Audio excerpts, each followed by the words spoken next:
That if you are not happy with it, that you would actually step aside and allow those who want to move on, and then take your agenda to the people, which is what happens in any normal democracy, because you can't have your cake and eat it. That's what happens in a democracy, so that you don't confuse people.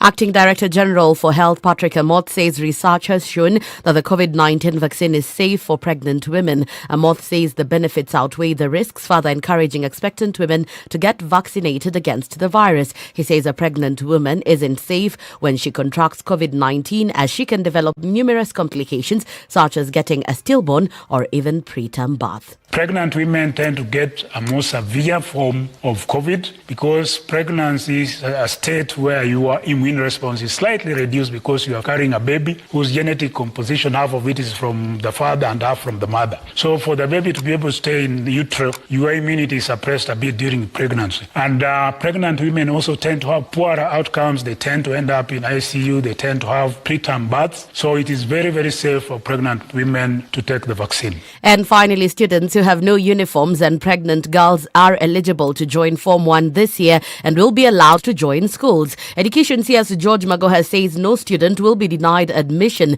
He also says the government is committed to ensuring 100% transition from primary to secondary school is achieved. Every child must be taken to school between today and Thursday. You will argue that they will break out on Thursday, yes, but they should be registered there so that when they leave the half term, they go back to school. I'm going to use an example. For this boy, we are taking him to Shimolatewa. He didn't apply there. Shimolatewa is a government school. The child is a government child. I'm a government minister. I'm taking the child there. And for these two, we shall provide scholarships for them. That's the Newswire. I'm Leah Ubaga.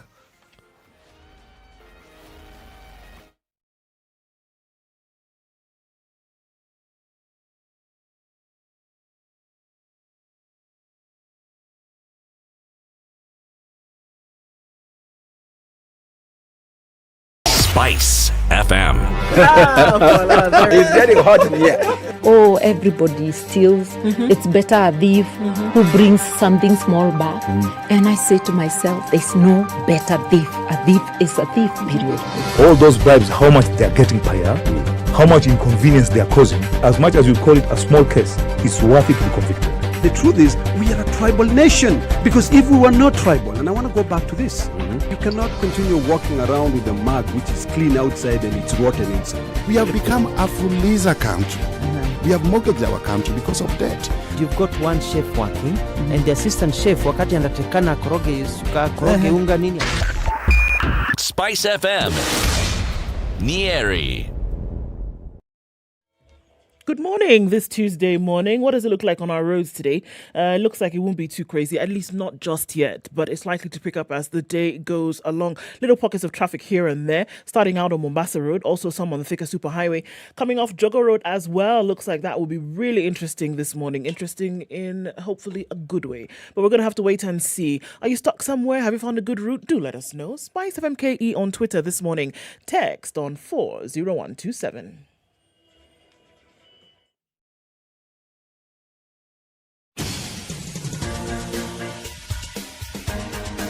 This is The Situation Room, the home of hard-hitting political commentary and penetrating insights about the state of the nation. This is a talk radio experience like no other. The Situation Room, a place for hard truths, debates, and elevated conversations. The Situation Room, witty, political, engaging, deep, controversial. In the room, we have C.T. Muga, researcher, academic, seasoned political observer, a fountain of wisdom in these politically uncertain times. Ndu Oko, Nigerian by birth, Kenyan by choice, communications expert, Pan-Africanist, a truth seeker and believer in people power, and Eric Latif, agent provocateur, the man in the chair, seasoned journalist, news hound, a man who believes in punching up, not down. This is The Situation Room, the only way to start your day. On the 24th day of August 2021, welcome to Kenya's biggest conversation, The Situation Room. Happy Tuesday, wherever you tuned in. CT Muga, Nduoko, and Eric Latif here with you for the next 4 hours. CT, good morning to you. Eric, good morning to me. Yes, thank you very much. Yeah, thank you. Sansana. Sansana. Nduoko. Sir. How are you? I am fine, thank you. Very well. Yes. Very well. How are you? Say hello to the frog. Yeah, she greets you. Yeah. She's fine. I'm fine too. Good. Praising the Lord. Praising the Lord.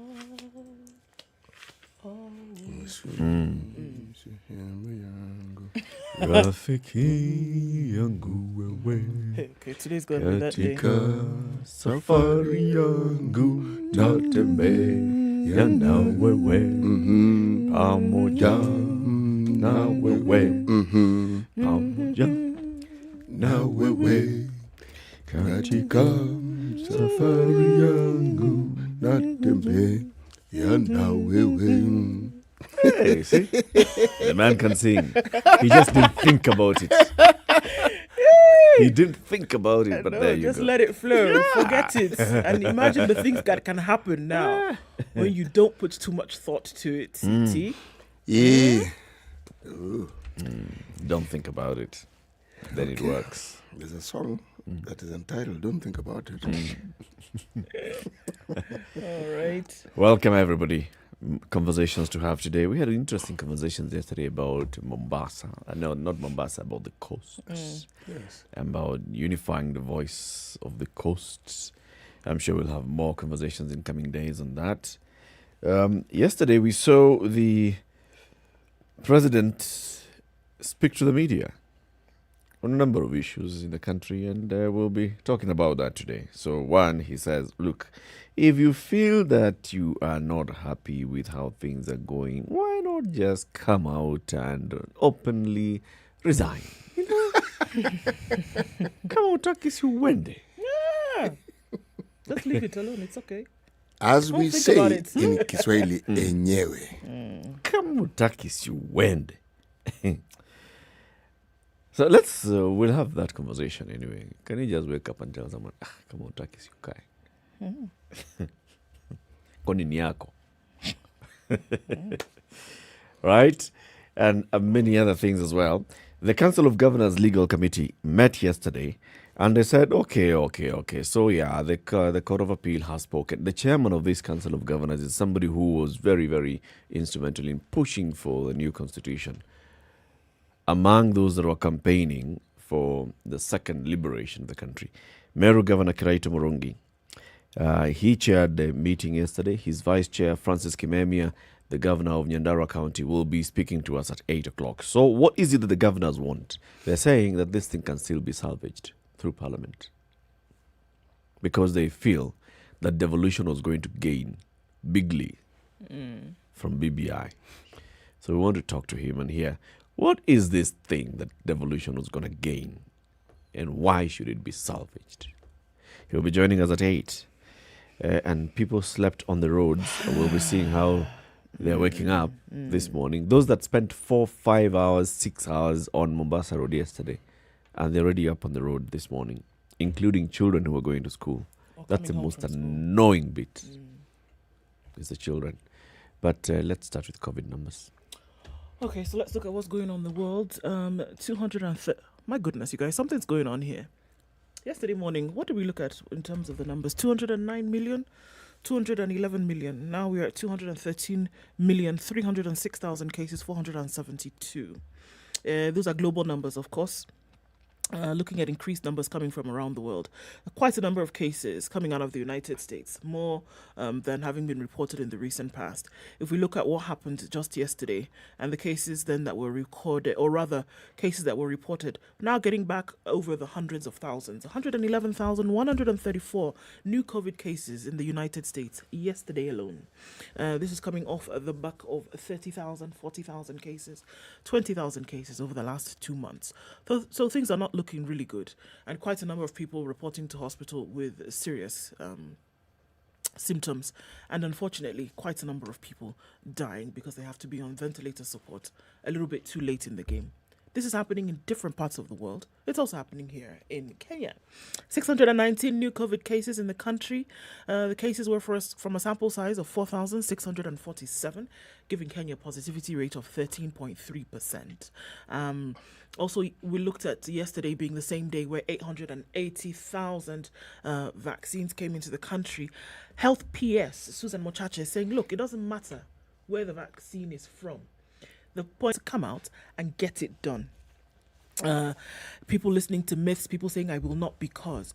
And so being given information about the Moderna vaccine, which is what came in yesterday.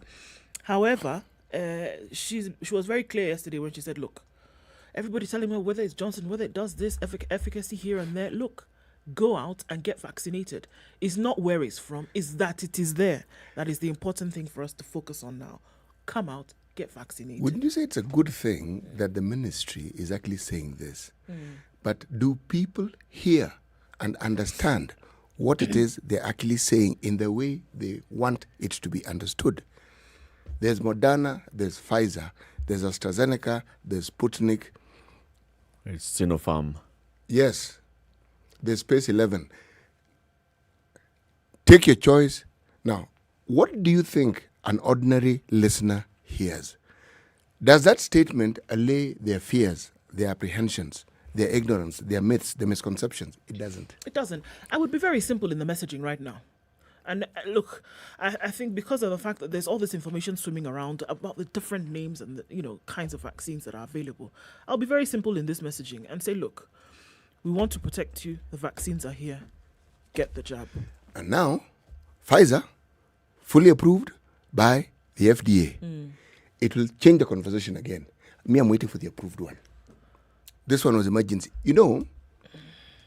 There is a section of medical understanding and learning that has to do with medical communication, right? That is why, for the longest time, in many research settings, they have continuous medical education, CMEs. Now, CMEs are, part of it is supposed to help people understand how to communicate. You know what it requires, you know how good it is, you know how to package it so that it has the desired effect. When you mention 3 vaccines, 4 vaccines, do you think that you have communicated variety, option, diversity? Thank you very much. What have you communicated? It's confusion. Yes, that's what you've communicated. I think in this particular case, because that horse bolted with the fact that these vaccines were being developed globally and with much publicity, it's important for the government to come and distinguish between them. And then at the bottom say, they're all the same. But you can't just ignore it and say, you know what, it's a vaccine, you take the vaccine. And we've brought it. Yeah, you take it. It's your job to take it. You can't. You must find a way of explaining. So Pfizer is blah, blah, blah, blah. Moderna is blah, blah, blah. Johnson is this and the other. Especially now when Johnson comes. Johnson, one shot. There are people already saying then they're waiting for that one shot. Yeah. And yet there's a conversation. There'll be a lot of confusion when people if you're not told what vaccine you've received. So you don't know whether you've received the single shot or the double shot vaccine. You don't know so should I be waiting for the second shot? Should I not be waiting for the second shot? That needs to be very, very clear. I think it ought to come out clearly. This is what Pfizer is. This is what Moderna is. This is, in the end, they're all the same. And also, they need to talk about the possible after effects of the jab. Because as you have more people being vaccinated, you'll have a larger number of people responding, reacting to the dose. Yes. And the reactions in some people is severe. Some people fall sick. Literally fall sick. Yeah. Now, what do you think the interpretation is going to be? This thing is making us sick. Yes. If I don't get the jab, I'm fine. I was fine before I took this jab. So and so took the jab, they went to hospital. Because you're seeing more and more people who are saying after they got the vaccine, then their reaction was so strong. They got tested positive for COVID-19. And you know what's accompanying this now? Because many people have been vaccinated, Yep. there are people who pass away because of underlying conditions or just the normal attrition that human beings go through. How do you think that's going to be? This person got the full dosage. They died. Yes. It's something, these are troubled waters that one must tread really carefully and gingerly on, but with a lot of information. Correctly packaged. It's not an easy task. No, it isn't. And you can't just wake up and tell people, you know what, the vaccine is here, you go get vaccinated. Oh, Stop asking me questions. Nimekuletea vaccine. What else do you want me to? What do you want me to do? Bring it to your house. Yeah, imagine. 16 minutes after 6, Kenya's biggest conversation, live streaming on SpiceFM, KE, YouTube, Facebook, Twitter. Yes, people are online. We'll be saying hello to you shortly. Good morning. This is the Situation Room, the only way to start your day. Spice up your life. 24/7, around the world, non-stop. This is Spice FM. Hello. Halo, umesikia? Nimesikia nini? Hujasikia habari? Hebu acha nikuambie. Kile kimetokea. Hello? Hello? Hello? Don't wait for hearsay. Dial *550*1# to read the Standard e-paper from the convenience of your mobile phone for only 20 shillings from your telecom line, and stay up to date for a reliable source with over 100 years of experience with no additional data charges. Classic soul, R&B, smooth jazz, neo soul, and nostalgic ballads. Make some noise. Yeah. You're listening to Spice FM. Clear skies in Nairobi. The Early weather this morning at with 14, highs of 25 today. 11 degrees and partly cloudy conditions in Nyeri, highs of 24. We'll see highs of 24 in Nakuru as well. Clear conditions at 13. It's clear skies in Eldoret at 12 with highs of 23. Both highs of 29 in Kisumu today. Partly cloudy currently at 18. It's partly cloudy at 17 in Kakamega. Highs of 28. 28 will also be the high in Mombasa. It's raining in some parts at 22. 24 and light rain in Malindi as well with highs of 28. 26 will be the high in Kampala. It's mostly clear at 18. Clear conditions in Dar es Salaam at 21 with highs of 29. We'll come back down to lows of 21. 13 and light rain in Johannesburg for a change, highs of 22 and lows of 10. Rain showers in Lagos as well at 25, highs of 29. 31 will be the high in a partly cloudy Kinshasa, coming back down to lows of 23. Beijing is sunny this afternoon on that side at 27, highs of 29 and lows of 18. Clear conditions in Paris at 15 with highs of 24 and lows of 13. 13 will be the low in a mostly cloudy London, going to highs of 22. And still Monday night in New York, it's 25 degrees and clear, going to highs of 28 and lows of 24.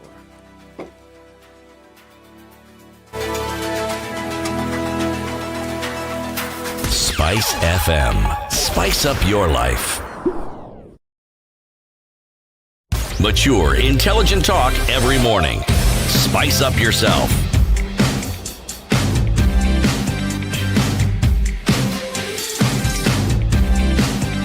Mornings done right.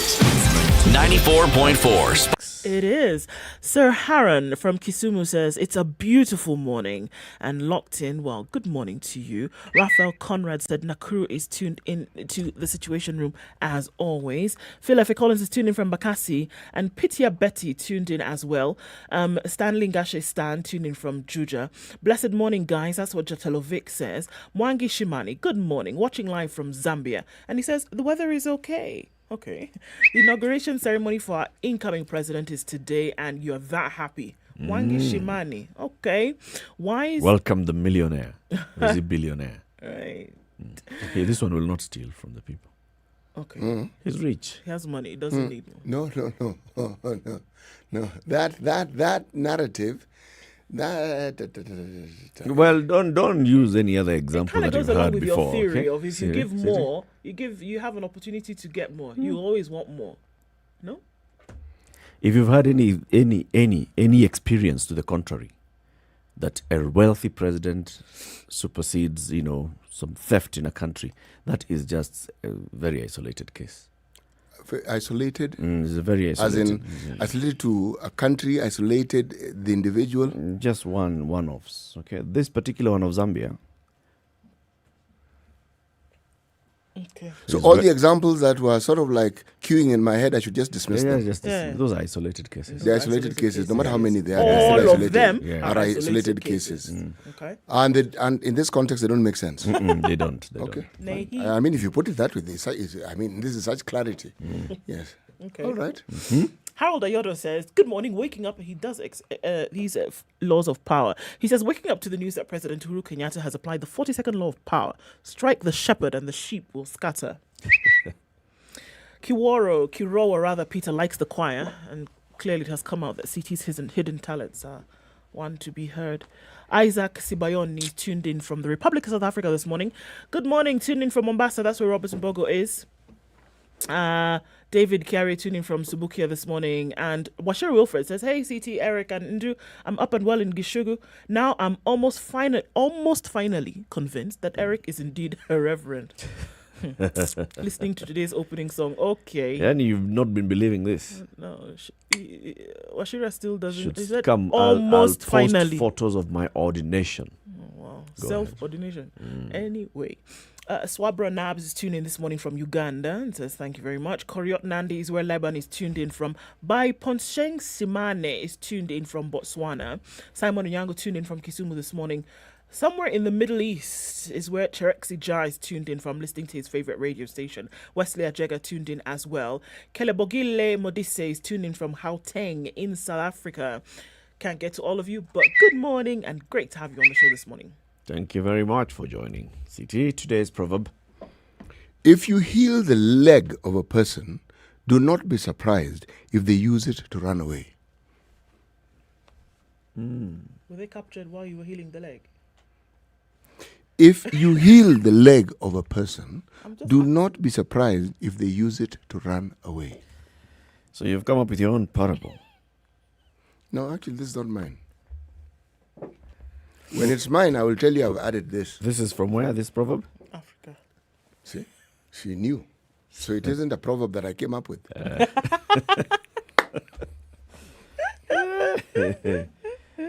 Right. Heal them and they go away. Only one comes back to say thanks. Heal 10. If I'd come up with it, I wouldn't have said run away.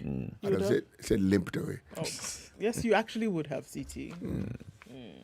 If you heal a person's leg, do not be surprised if they use it to limp away.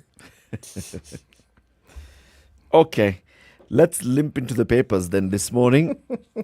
If you have a telecom line, please just access the Standard e-papers. Dial star 550 star 1 hash or star 550 star 2 hash for the Nairobian. Each of these for how much daily? 20 bob. If you want the daily pullouts, today is Financial Standard. It's Tuesday. 5 bob daily for the pullouts. Star 550 star 3 hash in the papers. So yesterday, the police did a thing. There was a foiled terror attack. Rather, they foiled a terror attack yesterday. 2 police stations, a busy shopping mall, and a popular church were the targets of the planned terror attacks until the police pounced on the suspects in a dramatic 10 a.m. ambush at the Likoni Channel crossing in Mombasa. So, the anti-terrorism police unit had been trailing a number of suspects after receiving intelligence that indicated deadly weapons and explosives had been dispatched from the DRC to be used to wreak havoc in Kenya's coastal city. So they'd been trailing these fellas for some time, and yesterday at about 10 o'clock in the morning, they then followed their vehicle right on just before they got onto the ferry through the Tanzania border. Intelligence tells them at the Lunga border point, the 2 suspects smuggled in 2 AK-47 assault rifles and explosives to execute their murderous mission. Unknown to them, the police were on their trail, and yesterday morning would mark the sudden end of their deadly mission that would have possibly killed dozens of people and maimed many others. To avoid causing commotion at the crossing, the police timed their ambush well and sprang on the suspects just before the Toyota Probox could board the ferry, which is used by thousands of pedestrians and motorists every day to travel between Mombasa Island and the mainland. So while confirming the operation, Coast Regional Coordinator John Elungata told journalists that one of those arrested had been living in the DRC and communicated with the local operatives to plan the attack. According to him, police are now on the lookout for their associates who are believed to be in Mombasa and will in the coming days arrest other suspects of the foiled attack. Investigations are also ongoing to get details of the planned attack. They recovered quite a bunch here. Deadly weapons, rounds of ammunition, etc., etc. The police declined to name the 2 suspects, however, to avoid scuttling an ongoing investigation. Senior official who spoke in confidence, said that information on the impending terror attacks was gathered from a suspect who was recently apprehended in Old Town, Mombasa. It was dramatic. It was. There was video footage. There was coverage. Media was at hand to document this,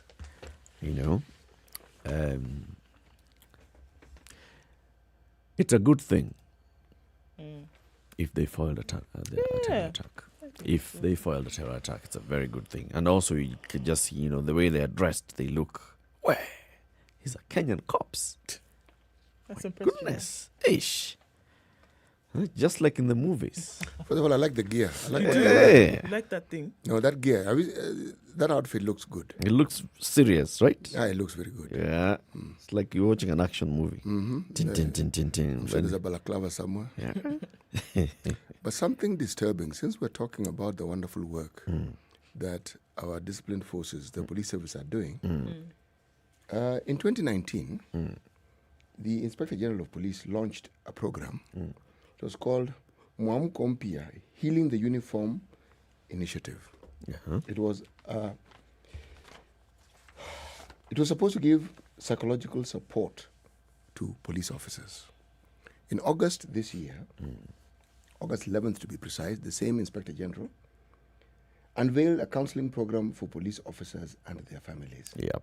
And he noted that police officers would be offered psychological support to address the escalating cases of suicide and mental disorders. He, the same Inspector General, emphasized that the police officers are often exposed to trauma and creates deep emotional scars, and this requires healing. Yep. Now, why do I mention this? Because it's like with every passing day when we open the papers, there's something more bizarre than the other. In Joro, a police officer went into a ward where there was a lady recovering from a broken limb, shot her 10 times. 10 times. Went away, turned the gun on himself and shot himself. And they say they had an altercation, she had been injured, she went to hospital, he followed to the hospital, shot her 10 times. He actually broke her leg. Yes. Yeah. Now, it looks like every time we hear this story, it gets worse. Someone shoots 2 times, 3 times, 10 times. Just to make sure it's... 10. AK-47, automatic mode. Yes, that's it. Meaning he probably ran out of bullets. What am I saying? The leadership have a culture of talking at problems. And I'm talking about leadership across the board. There's a problem, you talk about it, you talk at it, you talk with it, you accompanying it on a talking tour, but you talk. What the police service do, the disciplined service, when they're at war, what they face, other citizens of this country can only imagine. They don't. Now, they do this on a daily basis. Most of the police, because they deal with civilians. Why is it that this matter of providing psychosocial support, why is it a discussion? These are people who've been mandated to look after the lives of the citizens of this country. They confront traumatic situations every day. Their mental wellness is not catered for. So what are you saying? You are leaving the unsuspecting public to the vagaries of minds that require healing but have not been healed. There's a research that was conducted by Kenyatta University, and they said that the major factors contributing to suicide and murder among officers in Kenya is work-related trauma. Yes, finding. Not us speculating and postulating. They also found that police are generally at the receiving end of community problems. And it piles and it piles and it piles. And you walk with it and you bring it home. But this is all bleeding from that whole thing that we've been talking about for the longest time, that, there is a mental health problem in this country. I mean, ask for it to be called an emergency. It's the calls have come out. And look, this is where we're hurtling to very quickly.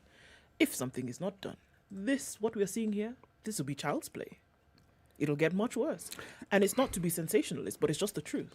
We are unwell. Yeah. We are unwell. Yes. And we've been unwell for quite some time. It's not and good. we're getting worse.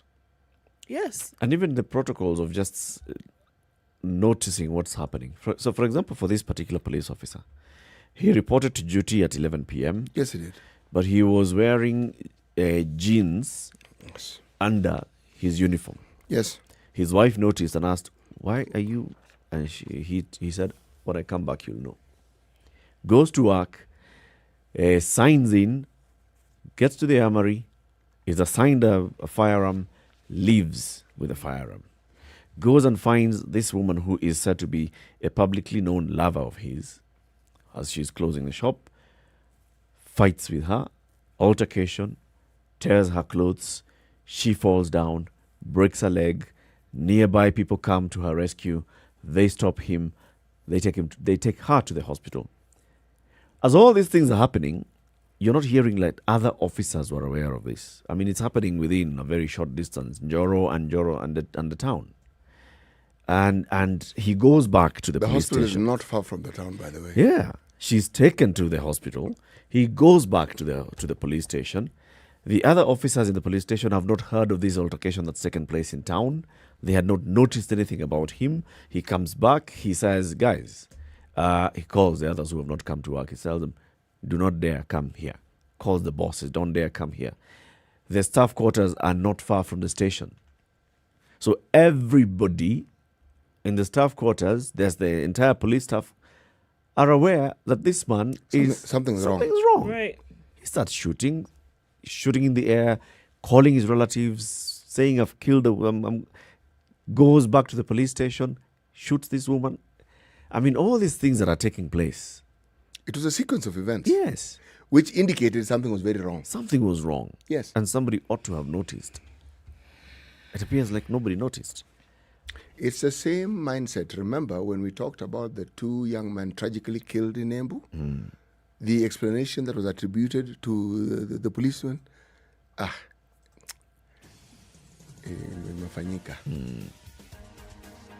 It's that same attitude being applied here, meaning it's like, what's wrong with Danny? Sort yourself out. Yeah, figure it out. And unfortunately, that tells you that all of them are the same. Yes, they are, but they all face the same situation. Because they're basically telling you, we're figuring it out. You figure it out. Yeah, Let's take a break. 27 minutes to 7.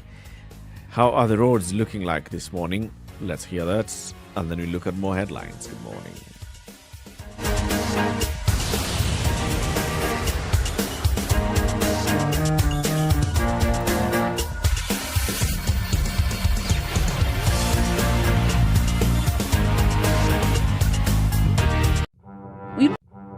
When you see someone being jailed, a governor or two or someone who stole, then people will fear. Because our problem is not the borrowing, it's the stealing. We've become actually a nation of thieves. The only thing we lack is an opportunity to steal. The guys who quote the Bible and say, "I'm a Christian" and all that, and you know they're thieves. Return what you have stolen 4 times. If you know that you have property or anything that you have stolen, just return and say, "My God does not allow me to hold stolen things." We are also a reflection of you, because you elect us. We don't get into our office by ourselves. We are a reflection of the people who elect us. We don't want to go to the streets. We have a constitution that enables us to assert our will. When the legislature are now being taken as hostage by the executive for whatever reason, we are now bound by what they want us to do. This is just outside the realms of reality. We have impunity written into the DNA of our political class. How old were you when you learned that Jeshi Lokop is Jeshi Lawokov? I can't say it very well. And everyone knows.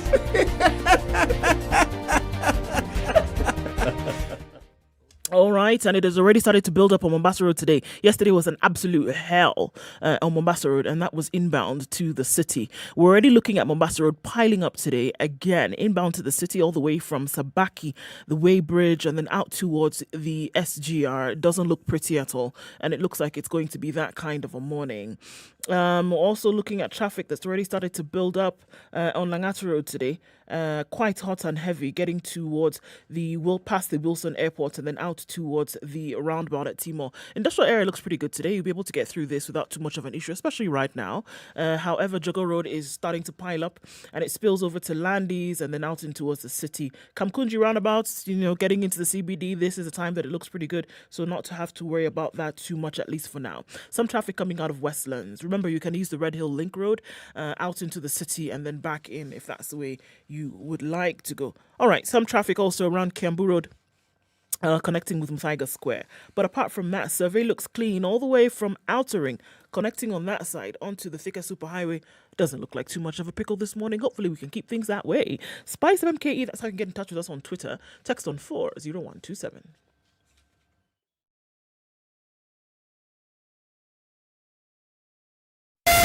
Spice FM, Malindi. Mature, intelligent talk every morning. Spice up yourself.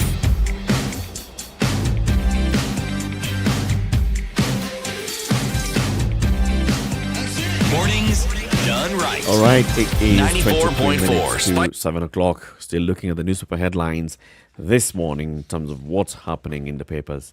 So, Cabinet Secretary Joe Mucheru is on the warpath, it's reported. He's attacked the Deputy President William Ruto. He was attending a function yesterday by the National Council of Churches of Kenya in Limuru, where they were launching Youth Fragility Report and Youth Policy Survey during its 64th General Assembly. He says, I am a student of economics, and I do not see how the successful economic uplifting of our people can be carried on with outdated solutions. We can and must do better than this. He termed the Court of Appeal judgment against the Building Bridges initiative a usurpation of the role of Wanjiku in deciding her fate. He says of the judges, they have opted to settle political scores at the expense of the common man. Mucheru took a swipe at the church for donating the pulpit to the people misleading the nation to propagate their gospel. Where has the church been when some of these falsehoods are being perpetrated, sometimes at the pulpit by these misleaders? For us to have a wholesome society, society must endeavor to tell the truth when it hurts, because the truth shall set us free. He said churches receive massive donations from politicians who use the pulpit to preach division and class war among citizens. These Bible-waving politicians have especially targeted the youth because they think wrongly that youth are gullible and easy to manipulate. You must expose these peddlers for who they are. They are snake oil salesmen who will go to any extent to gain political power. You must see beyond the smokescreen and unmask these people who are out to take advantage of the youth. This is what the minister in charge of the youth was telling the clergy yesterday. Well, it's gloves off season, it appears. Completely. Kaende. If it is bad, it is bad. Well, this was likely to happen. Yes. An escalation of hostilities. This was likely to happen. And it will actually intensify. It's going to pick up. Oh, it's going to pick up. Believe me, it's going to pick up. And we're going to be hearing more and more. Now, just when you thought it was safe to get out of the water, because we got some serious funding from these lovely world lenders, remember they come with their regulations and their, as we know, conditionalities. Yeah. Now, this one requires a little attention because it's going to affect everyone. Headline on Business Daily. Water use charge up 10 times in World Bank deal. What? What is going to cost you 10 times more? Oh. Right. Okay. That's okay. Essentially what they're saying is that because of the ever ballooning operation and maintenance costs of the production of water,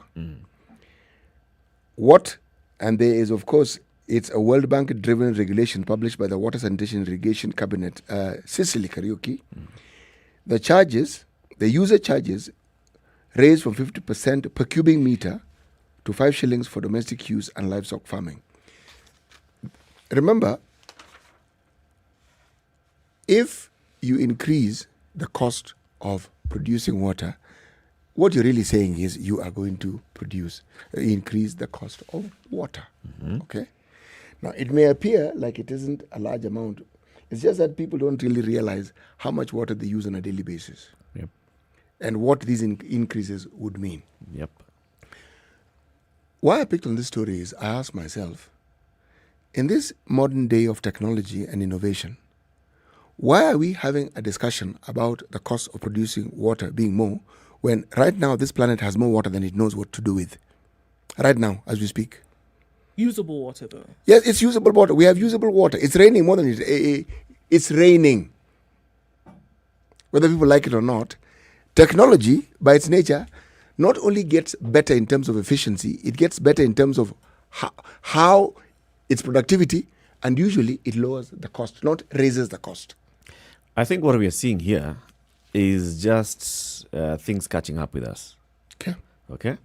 So we're catching up to where technology is because we haven't been investing in catching up. You see, that cost, the cost of piping water from a dam to your home is going to rise.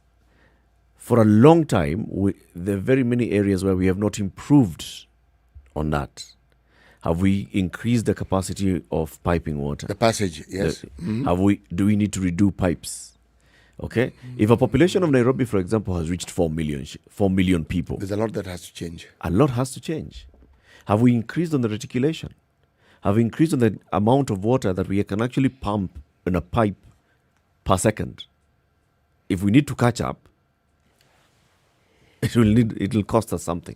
And I think this is a cost of catching up. It's shooting drastically because political and all those things have made sure that we are not investing a lot in the infrastructure. And now when you start investing in infrastructure, we are also still cushioning it politically. We can catch up. World Bank will look and say, okay, so you guys, you have created, for example, the Northern Collector Tunnel that will increase water circulation in Nairobi. How much is it going to cost you to pump that water to the residents of Nairobi?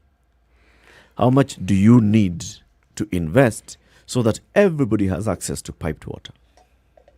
What's the cost? You know, if it was just water alone, then one would say, well, it's water. And what you're saying is actually true.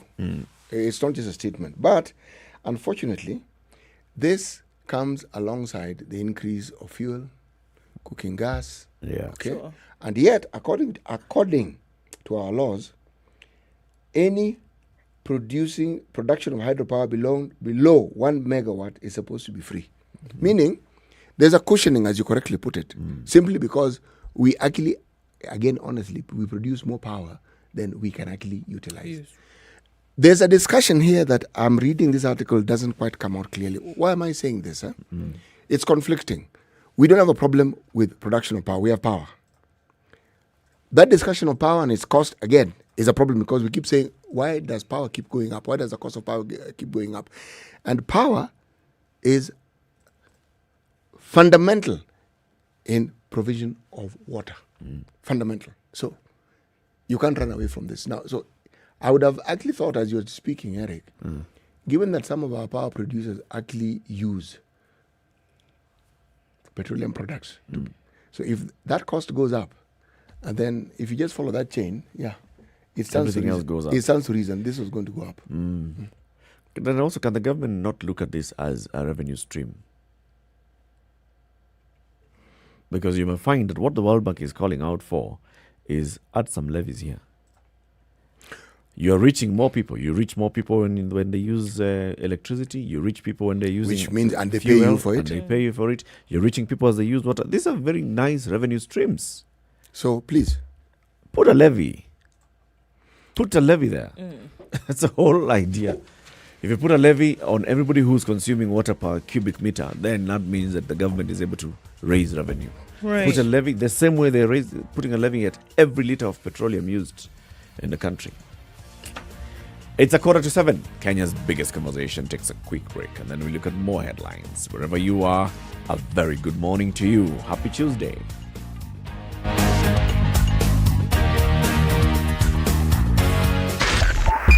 .5 Spice FM. Kisumu. Mature, intelligent talk every morning. Spice up yourself.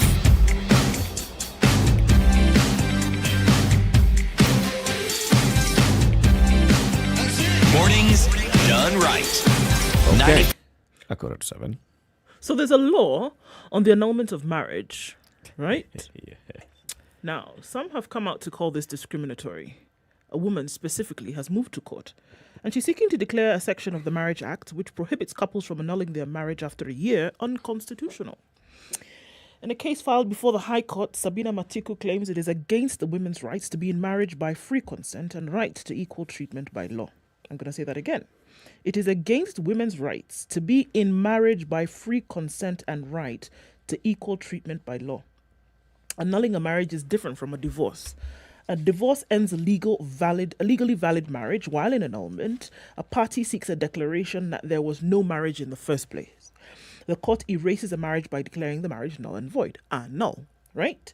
According to Section 73 of the Marriage Act, one can seek for annulment of marriage only within a year on the basis that it has not been consummated since celebration, or when one partner finds that the other is not eligible to marry, or that this marriage was out of coercion. At the same time, if one party elopes or misses a marriage celebration, this can lead to an annulment, or if the wife was pregnant and the husband is not responsible for it. The other reason for annulment is if either party suffers from bouts of insanity. So Matiku is aggrieved with the deadline given for annulling a marriage. She says, Section 73 of the Marriage Act stops, hinders, bars and or deprives of the applicant's right to seek a statutory remedy of nullification, since the petition for nullification has been instituted outside 1 year. So, in her case where she was sued alongside the Women Lawyers Lobby, she says that she learned her husband Joseph was not eligible to marry her as he has what? Another wife. Okay. Matiku and Shege were married at the Attorney General's chamber in 2018. She says that at the time of their marriage, he did not disclose to her that he had a customary wife, Joyce Njoki, with whom he had children. This was 2 years after the marriage. So in her case, she's saying, look, it's past 1 year. Obviously, according to the law, we can only annul a marriage within 1 year. But I've come to find out that, this fellow was married. So according to the law, I can't annul this. I have to actually get a divorce. But I'm saying that there was no marriage in the first place because this fellow was ineligible to be my husband based on the fact that he had another wife. And this was a customary wife. This was a customary relationship. It's an interesting So she's saying that this law is discriminatory because of the time factor that is being applied here. So there are circumstances under which an annulment should actually be allowed to take place. But you are saying that it only can be within a year. She's saying open up the time because it's discriminatory. If you find out, like the fellow has a wife, you didn't know this. And so if you find out after 3 years that the fellow had a wife, you can't get an annulment. Yeah, go for divorce. And how she wants it to be annulled. Yes. I was never married. Exactly. She does not want to be I'm a divorcee. Nope. I was never married. Why does it put a limit of 1 year? I think it's also presupposing that before you got into marriage, there was courtship. Right. And there was time for you to find out some things. Yeah. And then because you are living apart, now you live together, then you have more time to find out some things. What are the conditions? Let me read that Section 73 of the Marriage Act. A party to a marriage may petition the court to annul the marriage on the ground that A, the marriage has not been consummated since its celebration. At the time of the marriage and without the knowledge of either party, the parties were in a prohibited relationship. In the case of a monogamous marriage, at the time of the marriage, one of the parties was married to another person. The petitioner's consent was not freely given. A party to the marriage was absent at the time of the celebration. In the time of the marriage and without the knowledge of the husband, the wife is pregnant and that the husband is not responsible for the pregnancy. Or at the time of the marriage and without the knowledge of the petitioner, the other party suffers recurrent bouts of insanity. See? This can only be given within 1 year of the marriage or at the date of the marriage. And regarding this date of the marriage, the petitioner was ignorant of the facts alleged in the petition and the marriage has not been consummated since the petition was made to the court.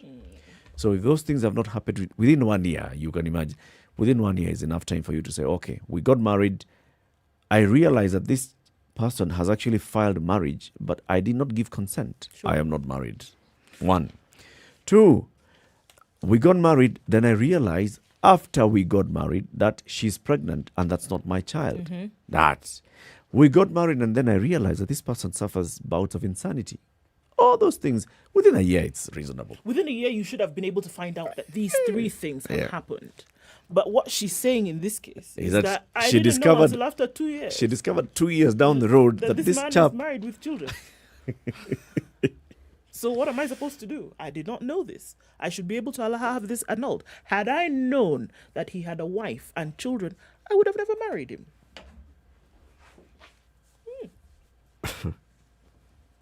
Shitty. Relationships are interesting. Quite. Because even as I'm listening to that story, I still feel there's something we're not being told. Because you can give an explanation that is plausible in relation to a certain event, and issues that have to do with relationships are very rarely that simple. Yeah. Very rarely. Yeah. And very rarely do people actually come out and say what the God honest truth is. They will say what they feel is acceptable, what they are willing to accommodate in saying, and what they're willing to let other people know. But the truth of the, which is not to say that what we have read there is not true. I am merely saying that relationships tend to be a little more complex, and there usually a lot more issues. A relationship of 2 months is complicated. Now push it to a year and 2 years. How complicated do you think things are? It's an entanglement. Yes, it is. A proper one. If Attorney General Kihara Kariuki has his way, Kenyans will never know details of the multi-billion shilling SGR agreement signed with Chinese contractors. If Attorney General Kihara Kariuki has his way. He's a busy chap, isn't he? Mr. Kariuki wants a petition filed by 2 activists before the Mombasa High Court seeking disclosure of details of the 450 billion shillings contract dismissed, terming it a frivolous case. He says Wanjiru Gekonyo and Helef Khalifa have not exhausted all avenues of dispute resolution available to them, and that the petition was not properly before court. We spoke to Helef Khalifa in the presence of Wanjiru Gekonyo on this show. Khalifa had, in letters dated December 9, 2019 and May this year, written to the AG and the principal secretaries in the Ministry of Transport and National Treasury, requesting details of the agreements between the Kenyan government and all service providers or third parties in SGR. He also requested for all contracts for carrying out feasibility studies relating to the construction, operation, servicing of SGR. Basically, he just wanted all those details. The AG argues that this petition is frivolous and an abuse of the court process for not providing any proof of the existence of the request for information. He says, lack of the request for information infers that the petitioner did not follow up the matter exhaustively and should not be granted audience by this court. He argues that the petitioners have not provided any documentation to support their case. The existence of the request for information is at the center of the petition, and its non-existence renders the petition incurably defective. There is no petition without request for information alluded. Basically, what he's saying is, so they're saying they sent a letter to me and to the PSs. Where's the letter? Where's the letter? I want to see it. Yeah. So if there's no letter, surely, what are we talking about? Upon what foundation are we starting all of this now? There's no letter. Frivolous. There's no communication. So No, if we can't see wasting it, our move time. forward. You know, again, is this a reporting issue? I have to ask. Because the headline, AG fights disclosure of bid on 450 billion Chinese.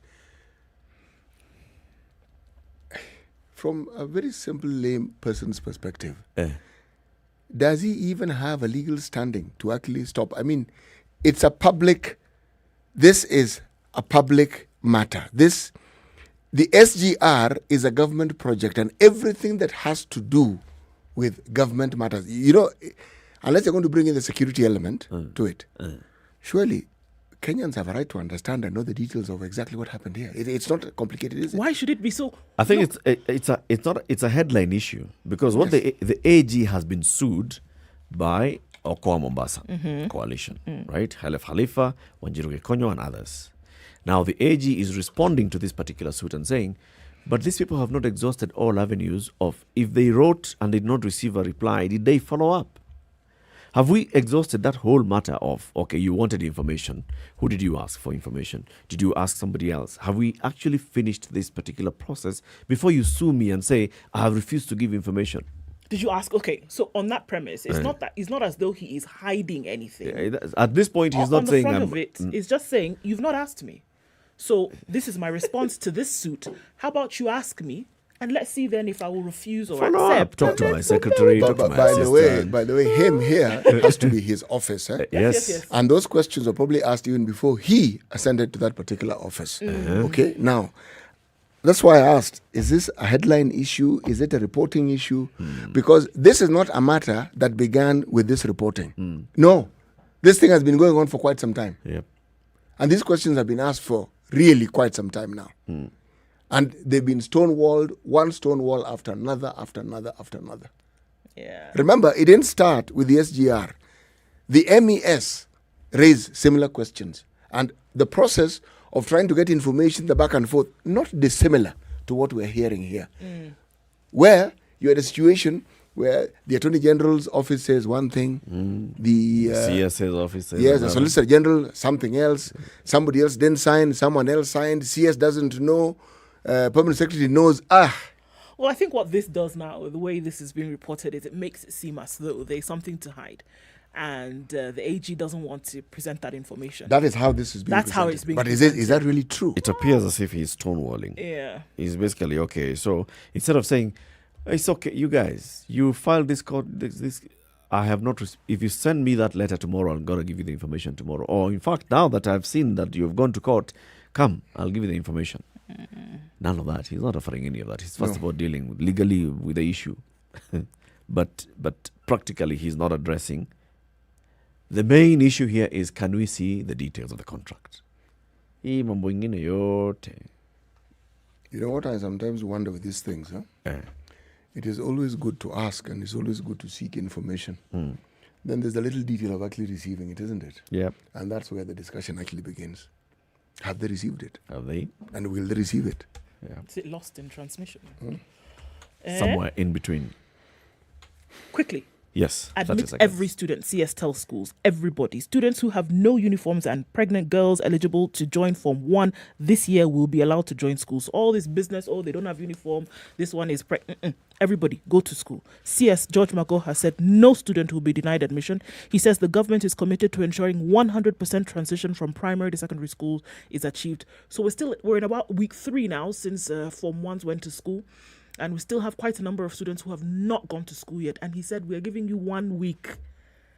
Schools, parents, students alike, everybody in school. It doesn't matter what the situation. You don't have uniform, go to school. Go. You're pregnant, go to school. We'll deal with the details later. Everybody, school, now, go. Okay. So if you are sitting at home saying I have this or the other problem, no. If you're sitting in school saying we are not accepting those who don't know, everybody go to school. Okay. Yeah. Then it doesn't go further to say, all right, so give them a 1 term, because that's the other thing that should happen. Is it possible that somebody will go to school and say, uniform sio lazima, but I don't have anything else. Uniform sio lazima, or I am here. Yes. Mago has said I should come, and I'm getting a scholarship. Bas. You send me back home. Communication. So you just admit me and then talk to Magoha. Yeah, you guys sort out the rest. Me, I'll bring myself here every day. Hata ilikuwa kwa news. A very good morning to you. Kenya's biggest conversation takes a break now. We can hear the news and look at the traffic. People are stuck on Mombasa Road this morning. Good morning. It's 7 a.m.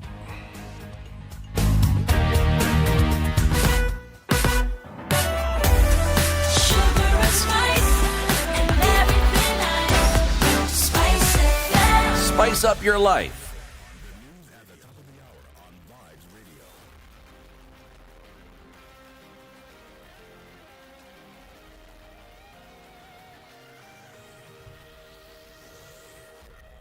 Good morning, this is the Newswire.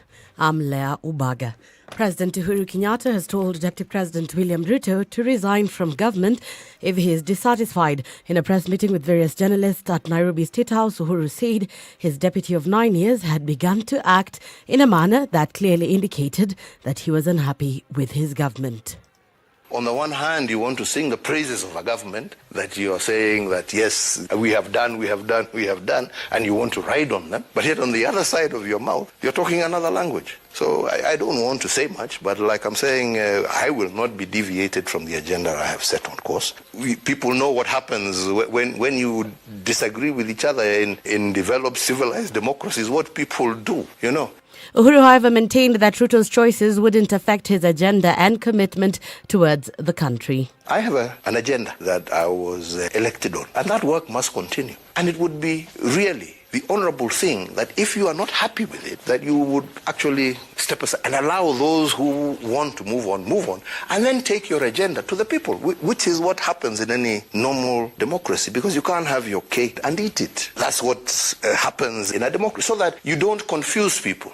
Acting Director General for Health, Patrick Amoth, says research has shown that the COVID-19 vaccine is safe for pregnant women. Amoth says the benefits outweigh the risks, further encouraging expectant women to get vaccinated against the virus. He says a pregnant woman isn't safe when she contracts COVID-19, as she can develop numerous complications such as getting a stillborn or even preterm birth. Pregnant women tend to get a more severe form of COVID because pregnancy is a state where your immune response is slightly reduced because you are carrying a baby whose genetic composition, half of it is from the father and half from the mother. So for the baby to be able to stay in the utero, your immunity is suppressed a bit during pregnancy. And pregnant women also tend to have poorer outcomes. They tend to end up in ICU. They tend to have preterm births. So it is very, very safe for pregnant women to take the vaccine.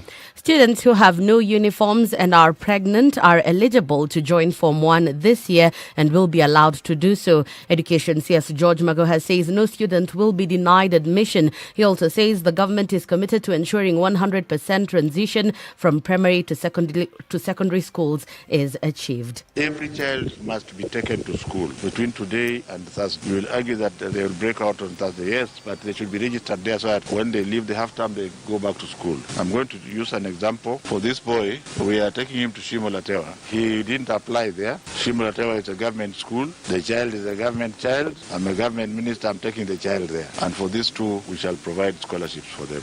That's the Newswire. I'm Leah Ubaga.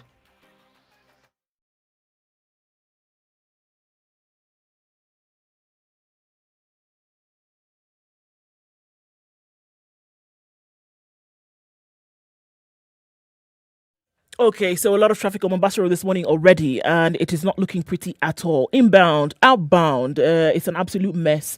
The ICD route taking you to the Southern Bypass is an option that is already packed this morning, and we're looking at that snaking along out towards the Changombe Junction. So this one we have to contend with. Industrial area also picking up quite some. Hadn't before, but now we see that happening. And Jogo Road as well. Makadara out through towards the roundabout at Kamkunji.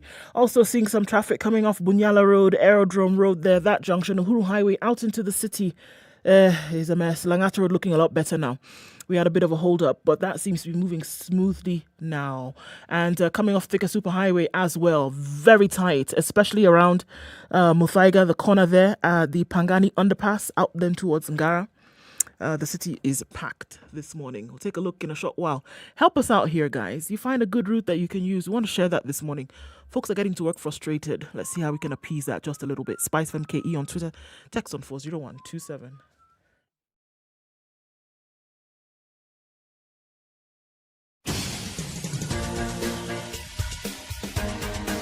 This is The Situation Room, the home of hard-hitting political commentary and penetrating insights about the state of the nation. This is a talk radio experience like no other. The Situation Room, a place for hard truths, debates, and elevated conversations. The Situation Room, witty, political, engaging, deep, controversial. In the room, we have C.T. Muga, researcher, academic, seasoned political observer, a fountain of wisdom in these politically uncertain times. Ndu Oko, Nigerian by birth, Kenyan by choice, communications expert, Pan-Africanist, a truth seeker and believer in people power, and Eric Latif, agent provocateur, the man in the chair, seasoned journalist, news hound, a man who believes in punching up, not down.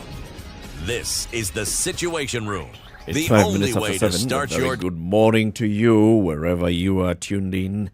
It's not a good morning for people on Mombasa Road, is it? Mombasa Road into Huru Highway, into Chiromo Road, into Wayakiwe. Madness. It's just an everlasting spillover of traffic. So when you think that you're getting out of, a bad place, you then get into another one. So imagine you've been on Mombasa Road, then you've been there for 2 hours, because that's what we're looking at. Folks who left Athi River, who left Kitengela this morning, dormitory towns of Nairobi, then getting onto Mombasa Road and getting into this mess between Sabaki and the SGR.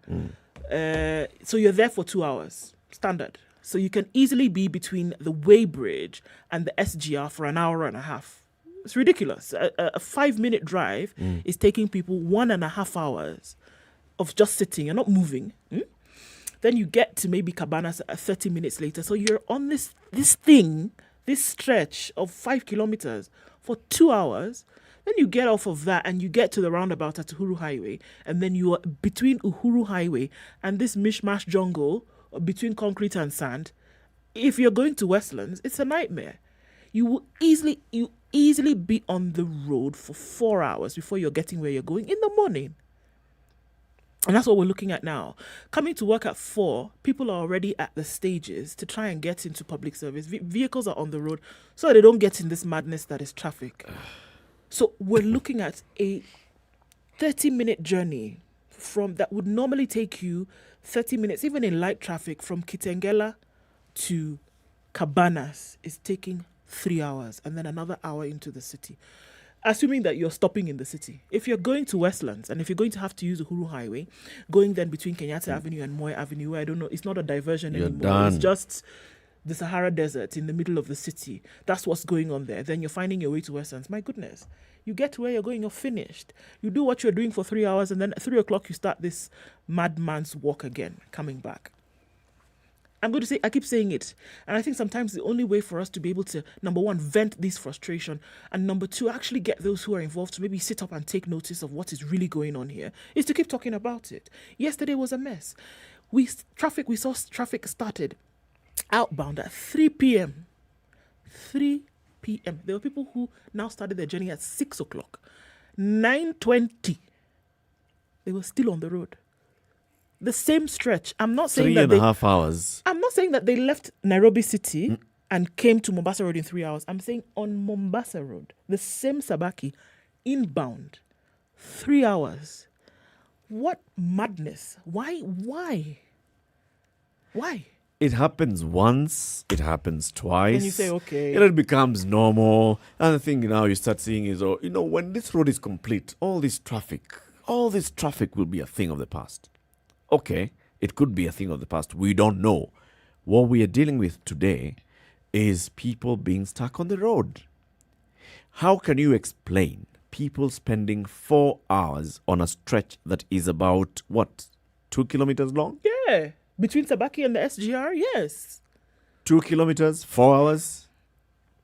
And the people who are responsible for it, nothing. Surely. Kenya National Highways Authority, no response at all. They don't, no statement. We understand that this is happening. Sorry, no, nothing.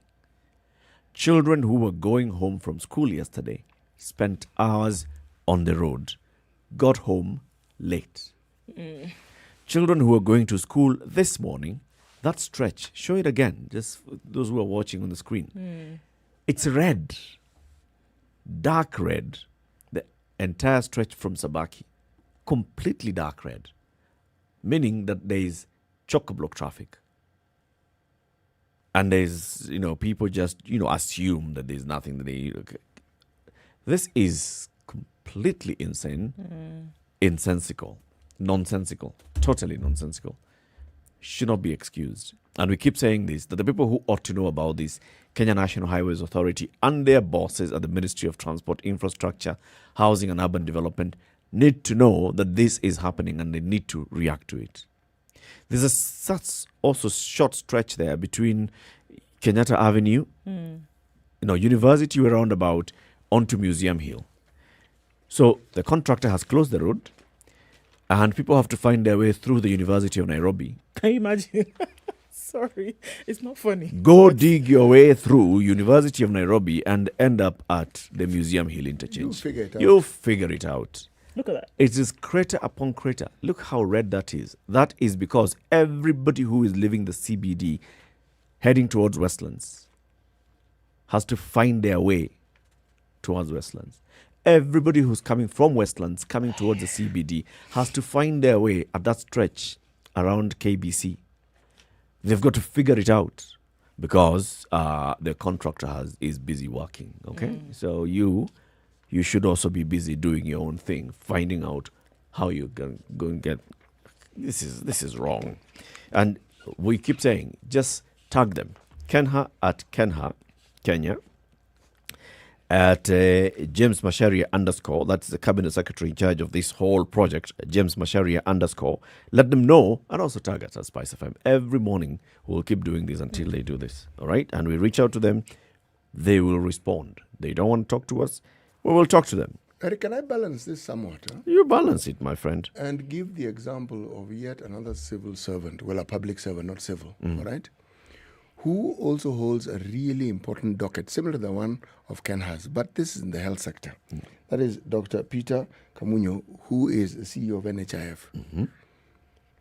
One sees this gentleman in the papers very often. Yeah. Sometimes he's being summoned by Senate, sometimes he's a member of parliament. But even in the absence of that, he comes out and explains things. He says, there's this is what we're going to do about it, this is what we're planning to do. He responds. So you cannot say that NHIF is silent on the issues that are being raised. Okay? It's an important issue, but this gentleman comes out and talks about it. You do not hear a squeak from squeak. Even that slight squeak that you're not sure was your teeth gnashing against itself, or from Ken, it's absolute silence. Yeah. And they're in charge of the thoroughfare that we use on a daily basis. Now, somebody will argue, but yes, the other roads which work. And I would tell you, hold it right there. That's the whole point. They are all supposed to be that way. Yes. All of them. That's all your roads job. Should be working. Yes. All of them. And when they don't work, if it's a one-off where you find there's a certain stretch of road where it normally takes you 5 minutes. Now it's going to take you 15, 20 minutes. The explanation has been given. There's a construction ongoing. There's also another explanation that normally here the stretch is 110 kph and now we are saying reduce your speed to 30 kph. You're going to explain all those things. But when people spend 4 hours, 4 hours on the road, and the following day you wake up and you as a Kenya National Highways Authority are mum about it, it's like it doesn't matter. You don't care. And that is wrong. How much is lost? I mean, I want to actually sit down, and maybe I'm going to do that in the next couple of days and just think about what is actually lost. If you take, the demography of a certain number of people, the person who is taking goods to market, the person who must go and have certain meetings that would translate into business, the person who is going to school as a young student, who then needs to come back and then be productive for a couple of hours and then rest before they wake up to go the next day. And this can actually be translated into, either hard cash, or it can be translated into time that can be used for something else. The amount of loss that is taking place as a result of people having to be on the roads every day in this fashion is monumental. And if we can see that kind of loss and say, oh, okay, it doesn't really matter, then all these things that people come to tell us about tomorrow, and 2022 actually really doesn't matter. It doesn't matter. 2022 doesn't actually matter. No. If today cannot be taken care of what concern should 2022 be to us? If you can't take care of your people today, if you can have an infrastructure so well set up that your people are thriving, not surviving, thriving, then forget about it. What promise are you coming to give about tomorrow within which something you cannot do today? And that continues to be my issue. What are you doing now? Don't come and tell people about these lofty dreams about what you have for the future if in the today you're not able to deliver on a life that people can live comfortably in, which is your job, to create a conducive environment for business to be done, for life to be lived. That is the job. That is what is supposed to happen. Fill the role. If you're not able to fill the role, best step aside and let somebody else try and have a go at it. But this nonsense that we are seeing, because people say, why are you making noise about people sitting in traffic? It's not just that.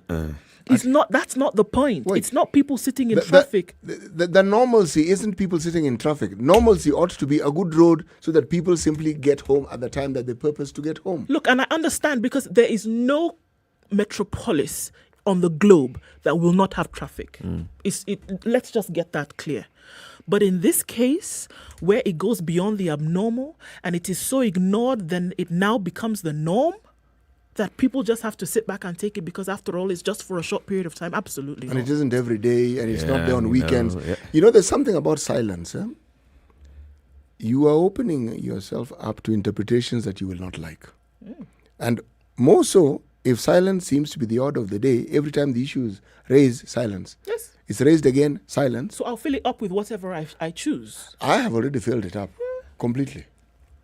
And It's there's full, it's full. There's no space for anything else. I've come to my conclusion and I've understood it perfectly.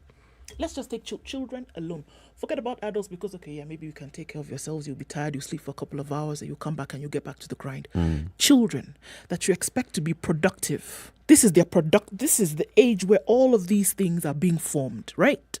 A child is sitting in a school bus after having been in school the entire day, is sitting in a school bus for 3 hours, gets home, even if the child gets home at 8 o'clock, right? Then you want them to be productive because they've got bucket loads of homework. They have to now rest and then get back because their minds are still forming, the delicate part of life. Then you wake them up in the morning again to do this same nonsense over and over again. The productive period of this child's life is being taken away as you watch. That's how serious it's got to get for us to understand exactly what is happening. Do we need to paint that picture? Yes, we do. Because otherwise, you won't see it for what it really is. According to you, it's all right. People stuck in traffic jam for a couple of hours will be fine. Come February 2022, this will be sorted and will be all right. What happens to that 1 year of a child's productive life that you have taken away? Why are you giving these people the benefit of doubt that they might actually understand something? They are clearly, is this the first time we're talking about this? On the same road. You know, this is, if they Same said... If it was a different road, then you say, okay, you know they fixed that one. Yeah, so this one is another It's the same road we're talking about.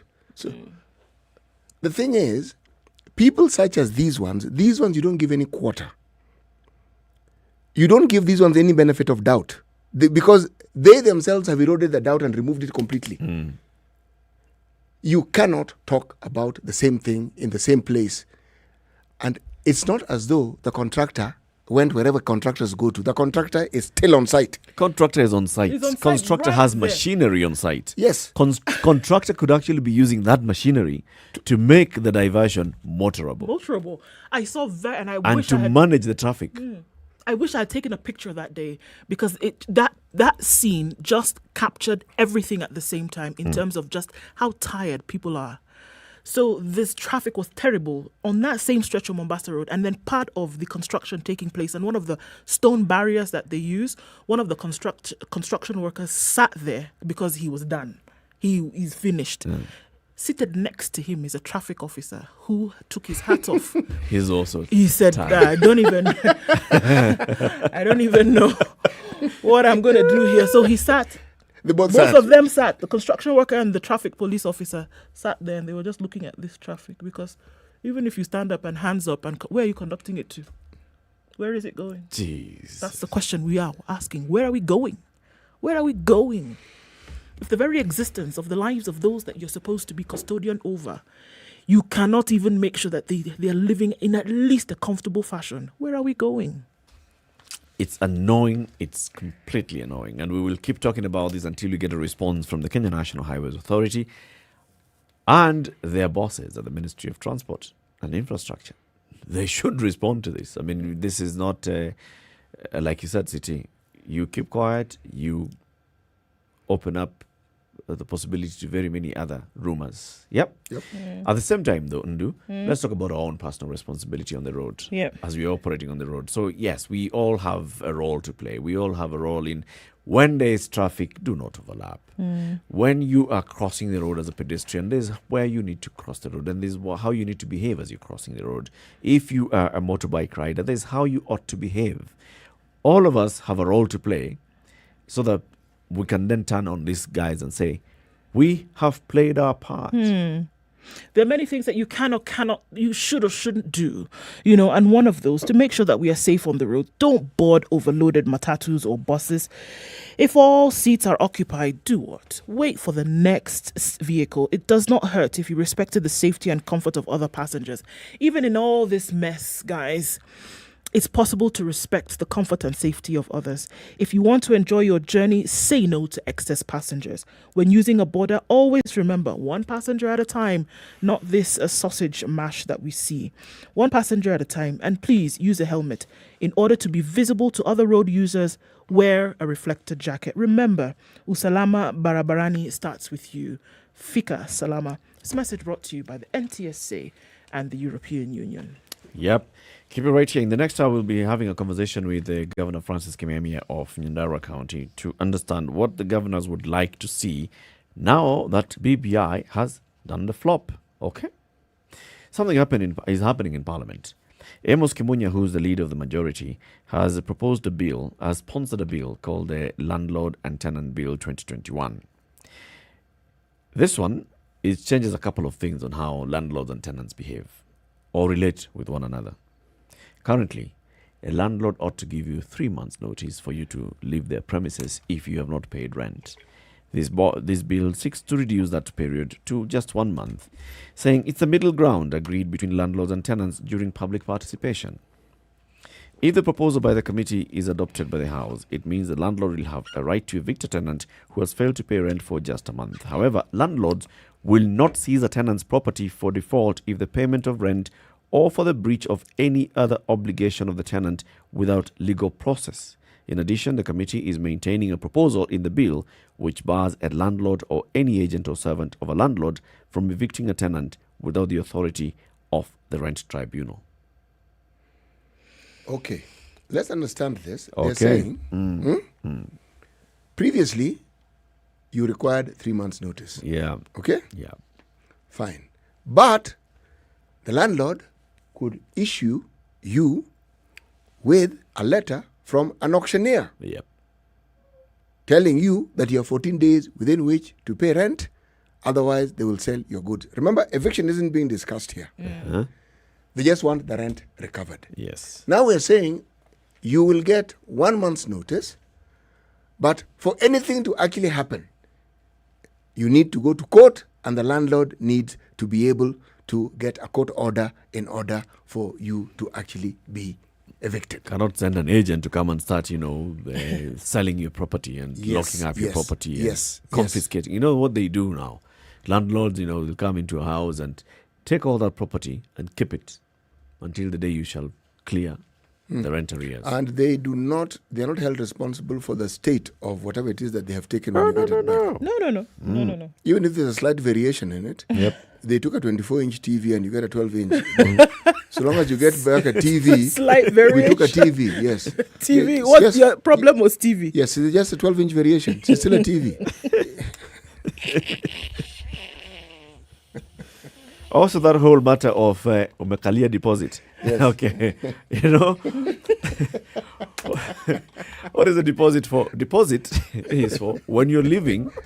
Minor repairs in the house can be done. Here and there shall be done using the money that you gave in as deposit, and then the balance shall be given to you. Now, normally what happens? Deposit yako nimetengeneza nyumba. Now, the landlord will be compelled, if this bill goes through, to give you receipts showing exactly how much they have spent to repair. And you all agree that, yes, we needed to repaint. Yes. There was a broken, fixture here and there. Yes. Here are the receipts. Here is how much is left out of your deposit. We wish you all the best in your next tenancy, okay? Asante sana. Currently. I do not know of anyone who has ever received that deposit. It doesn't matter. 1 month deposit, I am 2 not months saying. deposit. I am 3 also not months saying deposit. they don't exist. No, You just haven't come across them. I haven't come across anyone who has ever received that deposit. Because the stories I've heard was, when you came in, this was the rent. Now, with time, we increased the rent, but we didn't increase the deposit. So now that extra money is to make up for the deposit. The increment is to make up for now that one.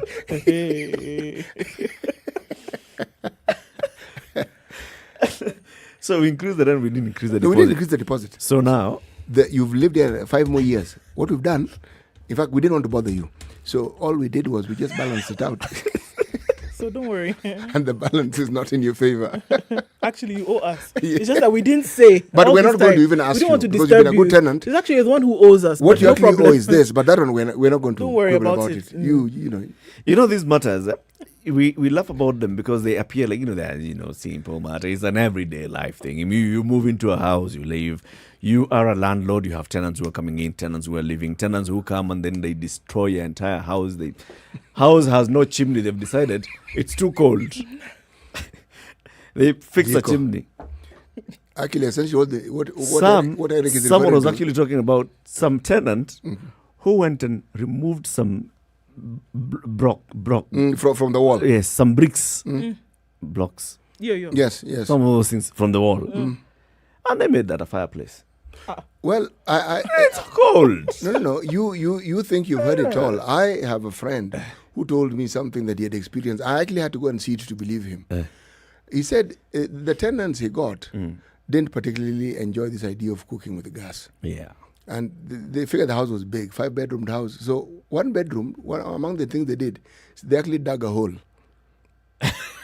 Sorry, what? They dug a hole. In what? In one of the rooms. Get out of here. On the floor. Yes, and they were cooking in that room. I know it sounds bizarre. But you saw it with your own 2 eyes. Yes, they dug a hole. They dug a hole. Dug. No. So this became a kuni jiko. Kuni, not even a makaa. No. Sometimes makaa, sometimes kuni, which means that room was pitch black. No. The suit, yes. So he was telling me that, I realized that the best thing to do, the only way to get rid of these guys, I gave them their deposit but if I let these guys stay longer, that building was going to collapse. Wow. Said, I told them to just leave, took their deposit and said them it's okay, just go. Just go. Dug the ground. They dug. Yes. Said he used to wonder, what on earth? As for the other walls in the house, he said that house, he has never seen so much disrepair. He said you would actually think that these particular individuals had been out to demolish his house. Tenant-landlord relationships. They're complex. Very complex. From a tenant perspective, landlords are evil. From a landlord's perspective, tenants are evil. They're a complete mess. But what he told Somebody me, comes and surely it is a tap. Why don't just use the tap? No. Somebody comes and removes the whole tap. Yes, exactly. Who are these people? Oh, no. No, me, I want to know who these people are. Who are digging holes? Who are digging holes in the floor and removing taps? Because you what? You want it to be a fountain? I don't understand. And then he told me something also interesting. He told me that, I know he owns several rental houses. And he told me that he didn't know. He thought he had seen a lot from tenants. He said, but there's something he learned. When a tenant is very eager to pay the rent you are charging without bargaining, he said he's not touching that tenant. He wants a tenant who argues with him, debates with him, wants to pay less. He said that person. Now that is his experience. He said that tenant is more likely to look after my house. The one who's willing to pay everything that you're asking he for. He said you do not know what that person is paying for. Freaky. Yes. So there's a bill in Parliament that seeks to address. I don't think it will deal with the issues, the main issues that happen in that whole tenant-landlord that ecosystem is a very interesting one. It's an extremely interesting one. Very, very. It's 7:30. Let's take a break. Let's see how the roads are looking like. Oma says, this consistent traffic jam is high level of incompetence. How can you fail to have alternative routes as you construct the rich class basic need? Eh? Okay. He's referring to the Expressway. Okay. At The the Expressway at the expense of poor class taxis. Oh, who are now stuck on the same road. Yep. And he's tagged James Mashari _ the cabinet secretary. National leader says took 1 hour from Athi River to CBD. It gets crazy after 7 a.m. coming to Nairobi and after 4:30 p.m. going towards 4:30 p.m. Imagine. So what time do they want us to leave? Yeah, the workday is not over. 4:30 and it's already madness. And then if you're leaving at 6 o'clock, then it's a total mess. You know, let me give you a perspective of jams. Huh? Yeah. Remember with the COVID saga and the long queues of lorries at our borders? Huh? Yeah. Now, a queue, only it appears like, well, lorries are stuck. Those lorries don't cross borders for recreation, okay? They are business units that are conducting businesses. Some of the business they're conducting involve perishable goods. Yep. Okay? Now, if that lorry stays there for a day or two, that was not what it was purposed for. It was supposed to leave wherever it was and go in one day, arrive at its destination. No one actually explains to you. The Business Daily explained some of the losses in terms of hundreds of millions of shillings that were being incurred by business people. One doesn't talk much about it. At a local level, whenever you hear of farmers being stuck, what it usually means is they can't get their goods from wherever it is to the next place, meaning from the farm to the market. Yeah, they can't. And you know why that problem is? Because of the road. So the moment there is no reliable road network, anyone who's a student of economics, even if you read just 2 lines of that particular subject, you will know that the reason why infrastructure is so fundamental to any economic progress is because it's an enabler. It provides that avenue through which you can do things well, efficiently, and be able to attain the economic goals that you have. Now, the man hours that are lost on a road can be quantified into Kenyan shillings. Yes, that's what I was saying. And it can be quantified also into health shillings. Yep. It can be qualified into mental well-being. It can be quantified. You think about it, just very quickly, Eric, because I know. You think about it. This madness that we are seeing happening here, people are showing up to their places of work, their places of business already flustered and annoyed and are unable to work in a progressive manner because of the nonsense that they've seen on the roads. And then people start to give off a certain vibe, start to behave in a certain way. All of this is contributory to this mental things that we are seeing. Compounded every day, over and over, showing up to your place of work or business or school annoyed. What do you think it is doing to the whole picture of the mental state in this country? The road rage that we talk about, the annoyance people come, they take out all that frustration on their families and their co-workers. What do you expect is going to happen? Bangi. Let's take that break. It's 27 minutes to 8 o'clock.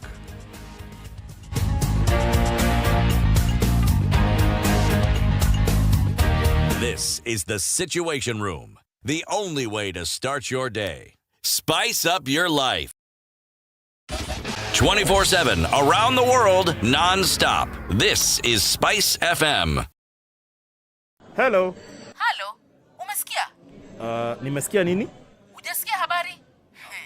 Hebu acha nikuambie. Kile kimetokea. Hello? Hello? Hello? Don't wait for hearsay. Dial *550*2# to read the Nairobian e-paper from the convenience of your mobile phone for only 20 shillings from your telecom line and stay up to date. The hottest talk of town with no additional charges. Classic soul, R&B, smooth jazz, neo soul, and nostalgic ballads. Make some noise. Yeah! You're listening to Spice FM. Tengisa kidole, agano. Thank you. The political class, the contestants, everybody is trying to outsteal the other. Remorse is not taught in any school. Manners is something you get from your mother. You don't get it from your political party. Why are we so unfocused as a country? Why are we spending money and resources, yet we have real challenges in this country? This coronavirus pandemic should teach us one thing, that universal healthcare is critical. Because at this point, whether you have a medical card that covers you, it doesn't matter. The weather with Spice FM. Sunny conditions in Nairobi at 13. We'll see highs of 25 today.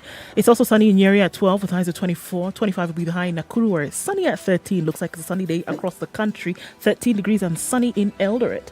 Highs of 24. What is it in Kisumu? You guessed it. Sunny at 19. Highs of 29 and lows of 16. Partly sunny conditions in Kakamega at 19. Highs of 28 and lows of 15. 22 will be the low in a wet Mombasa this morning at 23.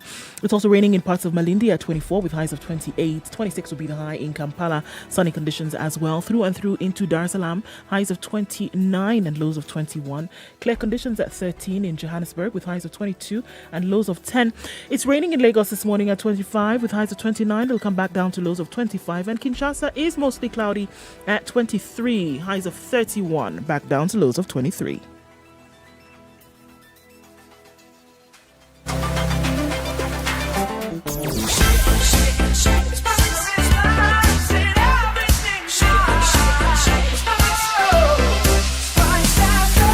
Spice up your life. Okay, so yeah, the traffic situation in the middle of the city, outside the city, everywhere except the bypasses this morning is quite the mess. If we're just looking in the middle of the city, it's red everywhere you look. All of the roads coming in from major roads, from Thika Road, coming off of Wayaki Way, coming off of Uhuru Highway, coming off of Gong Road, coming off of Langata Road, off Mombasa Road into the city is an absolute mess this morning, unfortunately. The bypasses probably will give you a better time. Southern, Eastern, Red Hill Link Road, Northern Bypass, probably the options for you to go out and then come in. A longer route, but you'll spend less time than staying in the mess that is currently. We'll keep an eye on things this morning. Hopefully it won't get too bad. We're still in the middle of traffic hour. Let's see what it looks like in about an hour or so. SpiceFMKE on Twitter. Talk to us. Tell us what you see. Text us as well on 40127.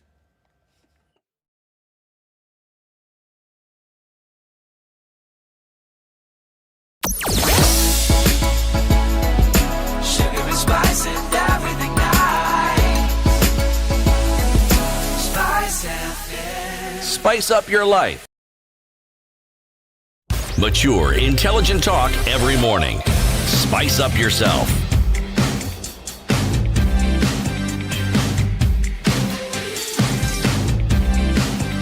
Mornings done right. 94.4 Spice FM, Nairobi. Remember, at 8 o'clock, we'll have a conversation with the Governor Kimemia, and then at 9, we'll be looking into the interview that the president gave yesterday to journalists and what he was talking about. The relationship with the deputy, his focus on completing his legacy, and also going into next year's general election. So keep it right here for that conversation. City, there's something interesting that you're looking at. You've been looking at this for a while. I've been looking at it for a while, just trying to wrap my head around it, because I thought I understood this particular law, but there is a new element to it. The picture that is actually taken here is actually very damning, because there are two ladies in this picture, and all the men seem to be looking. There's a certain element of glee in their faces, but let me read it so that you understand why I'm going all gaga with my interpretation of this particular picture. Okay, this is page 20 of the Star. Nuisance control. Prostitution and spitting to attract 10,000 shilling fine. That's the headline. Okay. You will be charged 10,000 shillings or face 6 months jail if found spitting on a footpath or living on the earnings of prostitution. That's it, Rodia. Okay. You will be fined 10,000 shillings or face 6 months in jail if found spitting on a footpath or living on the earnings of prostitution. Okay. All right. The Nairobi Deputy Governor Anne Kananu on Friday signed into law the Nairobi City County Public Nuisance Bill 2020, passed by the County Assembly. The draft of the regulations has already taken effect. Prostitution is not criminalized under national law. However, municipal bylaws may prohibit it. The new laws also prohibit, and I am going to list them so that you understand. 1, it also bans urinating, taking a pee, defecating, taking a dump, in public, lighting fires on roads or footpaths during a demonstration without authorization. Now that's the bit that I found interesting. So meaning If I get authorization, I can do all of these things.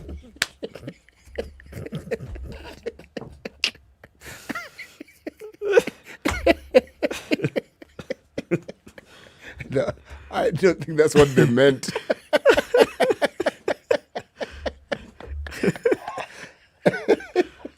Maliza twende. Mkubwa, mimi si demonstrate. No, I didn't light that fire. I found it. Spit. No, I swallowed mine. It's the other person who spat. Yeah. So new laws have come into effect. There's another one also that maybe has not been mentioned there. Yeah.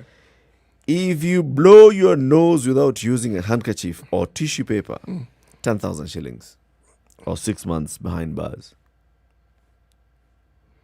Blow your nose. Yes. Yes. 10,000. 10,000. However, just so that it becomes punitive, in case of subsequent offences or the offender, the fine can be, it can be, there's a possibility of it being 100,000. The 6 months is constant. If you're not a first-time offender, repeat offender. 100,000, but the 6 months alternative, they're giving you alternative at the 6 months. Or 100 years. Yes, if you're a repeat offender.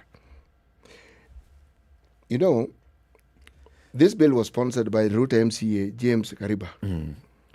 Now he says the new laws replace the Nairobi Council bylaws overtaken by events following devolution. The objective is to control public nuisances and empower the county to take all lawful and necessary reasonable measures to abate and prevent nuisances. What I'd like to understand is how they are going to determine how someone is actually benefiting from the acts of prostitution. How do you determine that this person is benefiting from the earnings of prostitution? Because this article doesn't specify that the person who is charged because they're practicing. You see, how on earth are you going to determine it?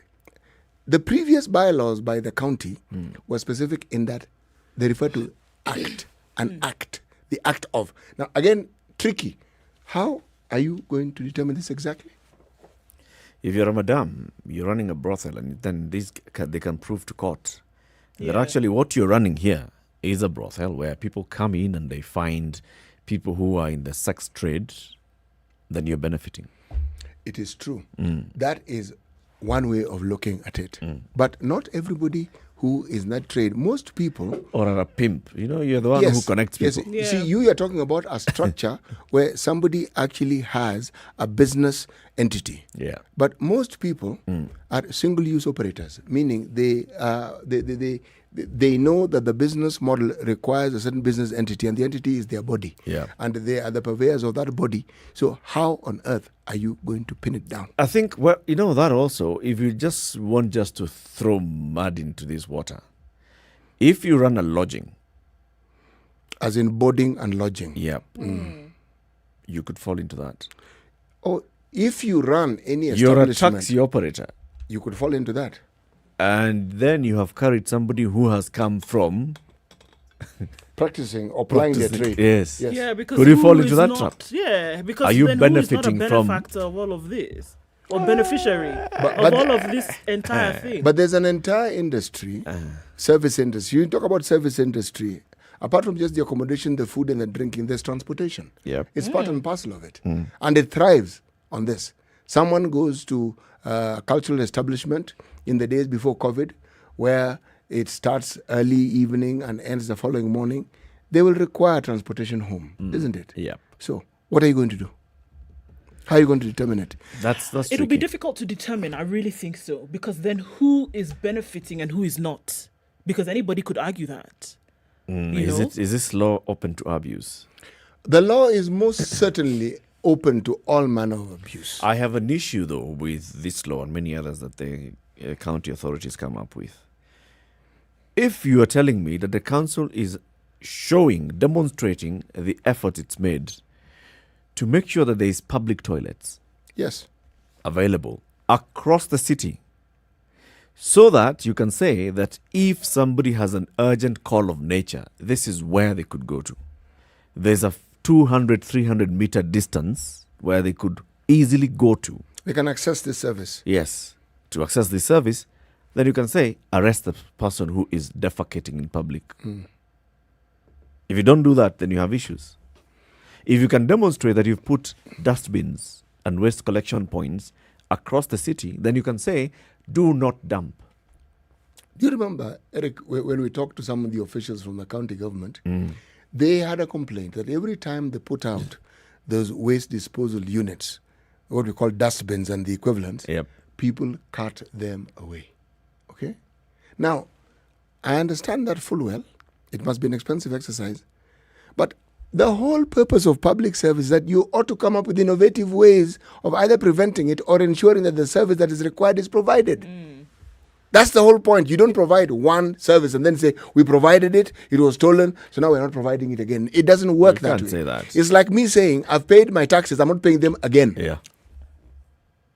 See, I paid this month, I'm not paying you again next month. You cannot use that as an excuse. That, yes, it's true, we have seen a proliferation of people who go for, what are they called? The scrap metal. Yes. So scrap metal Dealers. collectors taking them to some certain dealers. That's a whole thriving business. And what do? They go for such dustbins that have been erected somewhere, roads and road barriers. They go for that. But have we seen that happening? What do we see on the roads? For example, on Thika Superhighway. There's somebody who's in charge of that. There is. This city council, County of Nairobi, has a very robust inspectorate department. If you want to know, ask hawkers. Yeah, who are constantly on the run. Ask hawkers. They will tell you, my friend, you just open up your gunia to start. They're there with you. Just before you even say Abrera 20 bob, they're there with you. And it's raining heavily. Now, surely they can deploy the same kind of people to make sure that the scrap metal collectors are not doing that. Eric, there's something I've never understood. Maybe you can try and help me understand this. Huh? I can understand them trying to enforce whatever they're trying to enforce, which I also don't understand. Must they kick those wares? Must they be that rough? Must they beat up those people and smash those wares? Absolutely Must they? Not. Because I have witnessed it. This lady selling vegetables, she's clearly not in her first youth, so her movement is slow. Yep. You will catch up with her. Must you destroy everything that she had? Have you ever understood that logic? I honestly don't understand it. It's a mentality. It's a mentality of that colonial structure that we took. It's a government that is here to fight you. Okay? And they'll get you out of here by any means necessary. So that anybody who is in authority feels the authority includes them mistreating you as they see fit. Authority means force. Now that... Actually, if you passing a message more than performing an action. If you put it that way, there are light bulbs all over the landscape, because it reminds me of how it is. Some very senior government officials, because of their position, you actually wonder, is it possible for you to say the same thing you're saying a little gently? We will still hear you. Yeah. Yes. You don't have to threaten us. We hear you quite well. We hear you. Just say what you're saying. We hear you. We understand. Yes. We shall comply. Yes. The moment you threaten us, we start asking, who does this person think he's talking to? Yes. I find this very strange. If you want to impose a law and you are the lawgiver, there's a basic human understanding of laws. You must demonstrate to me that you also abide by the laws that everybody else abides by. Yes. If you don't demonstrate that to me, then I am not compelled to abide by any law you are going to tell me about. I will not. For example, just go to Water Town in Makueni today and you will hear those complaints. Okay? So the president last week, after meeting with the former Prime Minister Raila Odinga and other opposition leaders, came out and said, let's extend these measures that we have in place for COVID-19, okay? No in-person meetings, no political meetings. All those things should not happen. True? True. Right. What did we see the following day? Brother took a flight to Homa Bay, held a meeting with over 700 people in attendance. Yes. Okay? This week was supposed to be the Devolution conference organized by the Council of Governors, taking place in Makueni, hosted by Makueni County.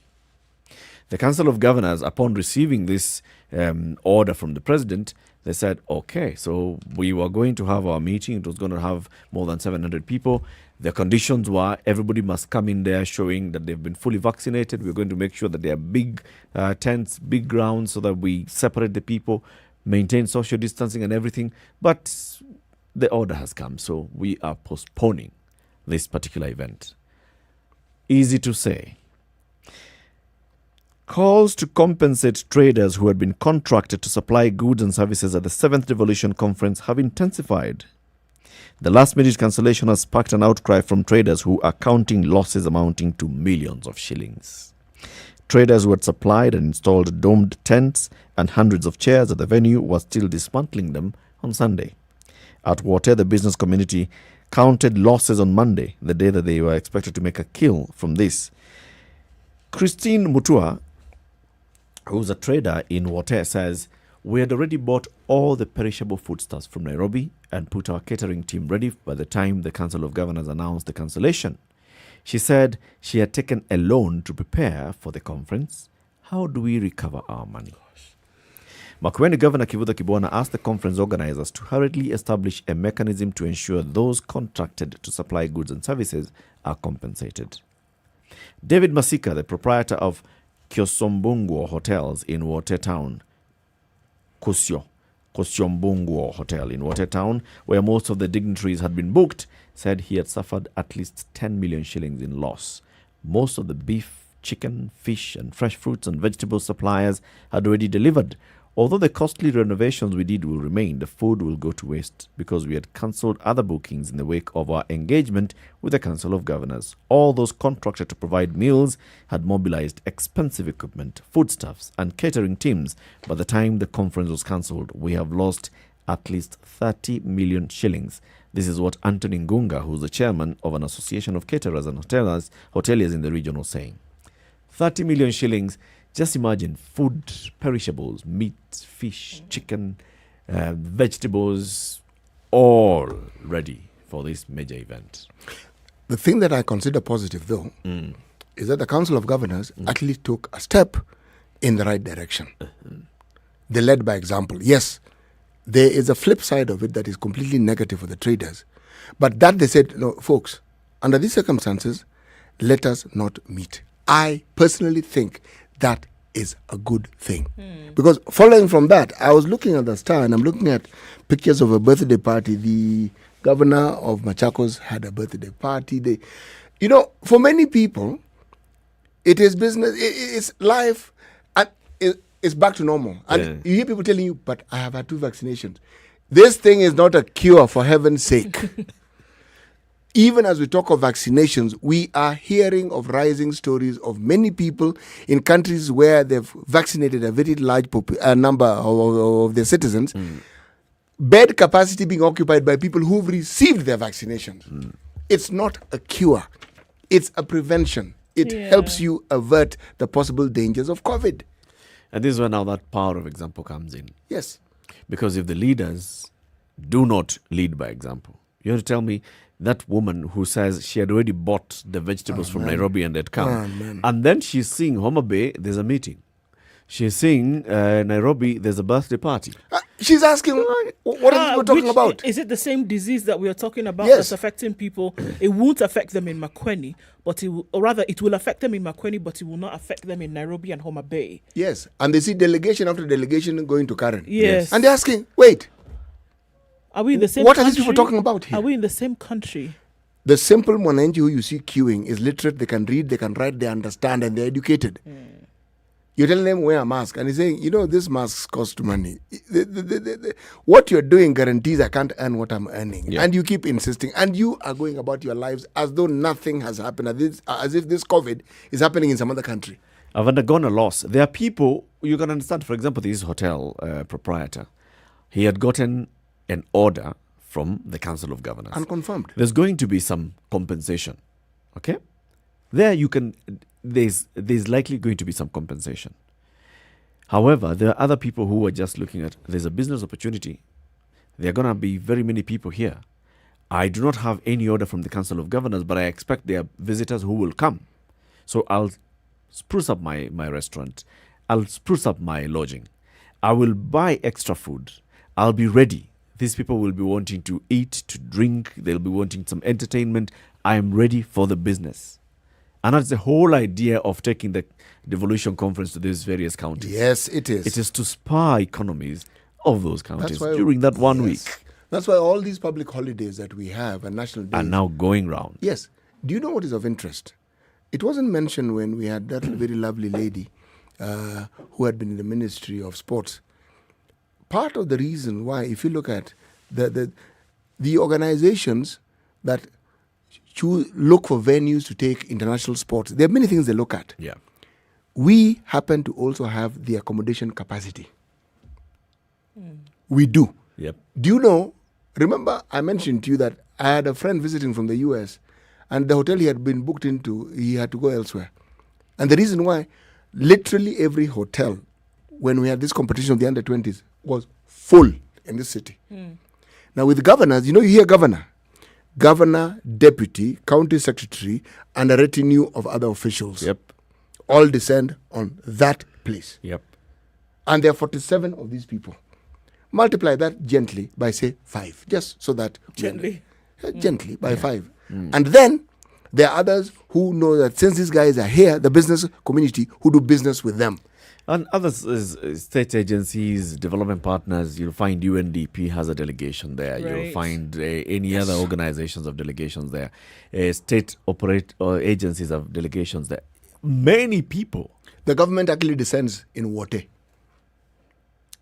That one visit can change the lives of very many people. Yeah, That's one visit. For sure, it can. In terms of business activity and, making profits that you wouldn't ordinarily make in a short period of time that you would do on a daily basis. So like the money that you make on a daily basis with whatever trade it is that you have, you can imagine over 3 days.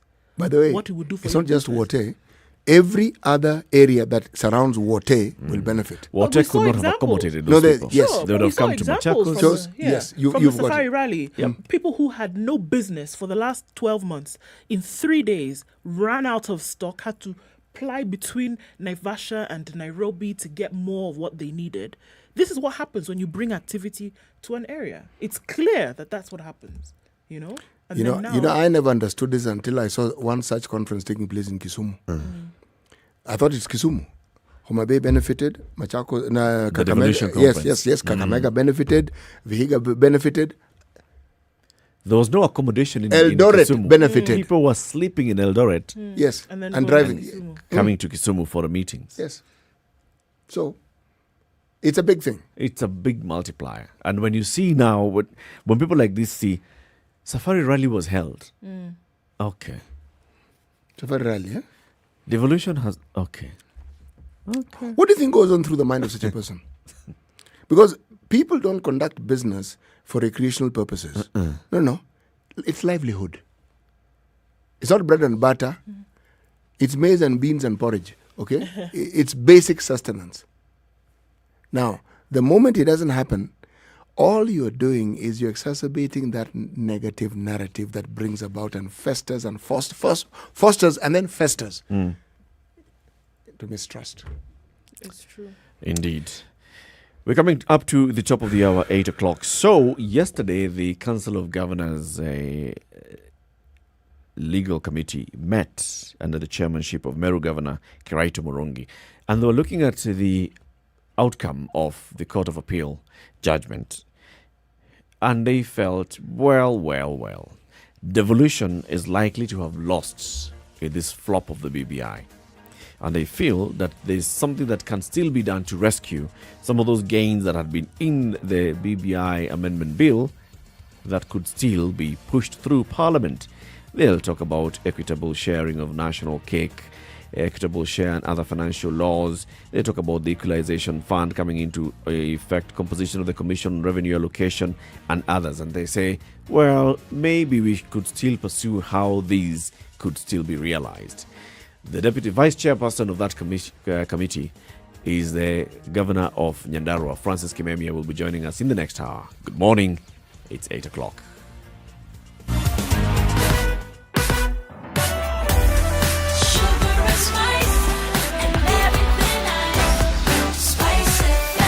Spice up your life. Vibes Radio. The news at the top of the hour on Vibes Radio.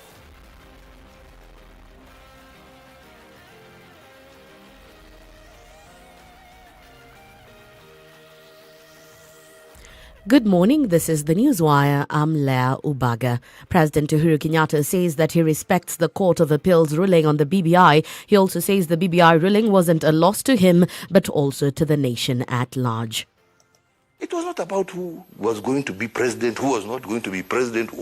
How many times have I told you people, I am very grateful to the Almighty God and the people of Kenya for the opportunity they've given me. I am more than happy to serve out my term and finish my program. But I also believe that this is part of my agenda, to be able to bring people together and to be able to ensure that we have a peaceful, stable, united country. And that is why I was very keen on this. Unfortunately, the courts have ruled the way they have ruled, and I believe that they have been highly misguided in that process, unfortunately.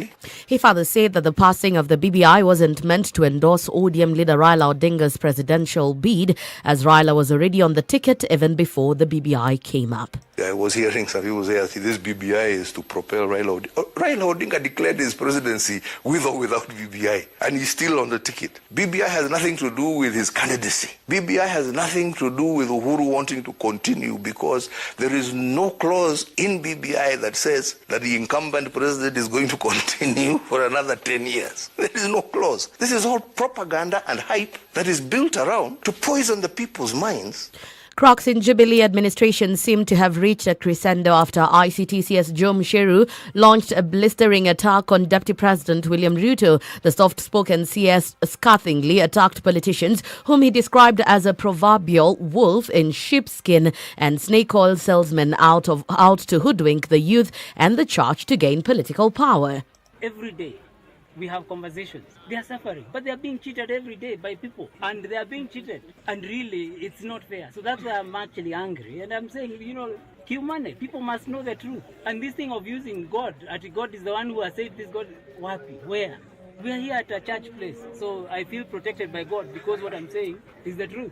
The National Assembly will today begin the approval hearings of all the 4 candidates who are nominated to serve as commissioners at the Independent Electoral and Boundaries Commission. The Justice and Legal Affairs Committee, chaired by Kisumu MP Muthui Kigano, will grill Juliana Cherera, Francis Wenderi, Irene Masit and Justice Nyangaya, who are nominated by President Uhuru Kenyatta earlier this month to serve in the commission. The 4 were drawn from a pool of 36 Kenyans who were interviewed between July 7th and 22nd by the IBC selection panel to fill the vacant positions at IBC. And finally, the High Court in Nakuru has certified as urgent a suit challenging a government directive to have all civil servants get the COVID-19 jab. In the petition, lawyer Clement Kogi, through his lawyer, has sued Head of Public Service Joseph Kinyua, the Public Service Commission and the Ministry of Health. He says they've infringed on public officers' rights to privacy. That's the Newswire. I'm Leah Ubaga.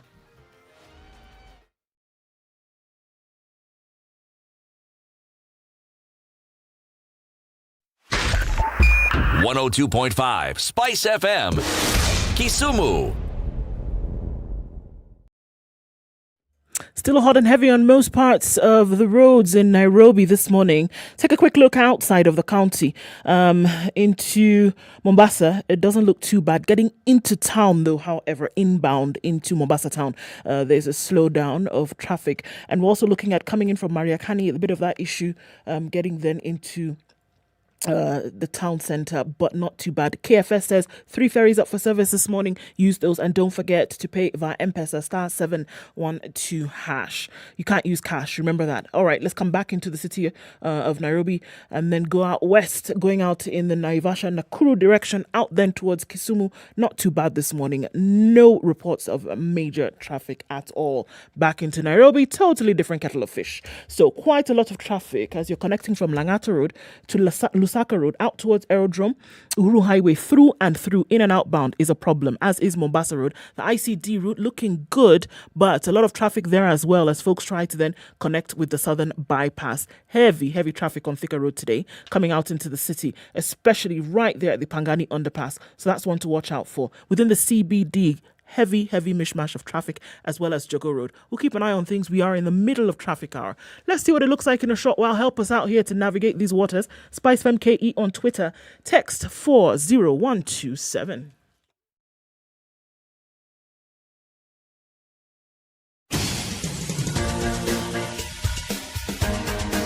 This is the Situation Room, the home of hard-hitting political commentary and penetrating insights about the state of the nation. This is a talk radio experience like no other. The Situation Room, a place for hard truths, debates, and elevated conversations. The Situation Room, witty, political, engaging, deep, controversial. In the room, we have C.T. Muga, researcher, academic, seasoned political observer, a fountain of wisdom in these politically uncertain times. Ndu Oko, Nigerian by birth, Kenyan by choice, communications expert, Pan-Africanist, a truth seeker and believer in people power, and Eric Latin, agent provocateur, the man in the chair, seasoned journalist, news hound, a man who believes in punching up, not down.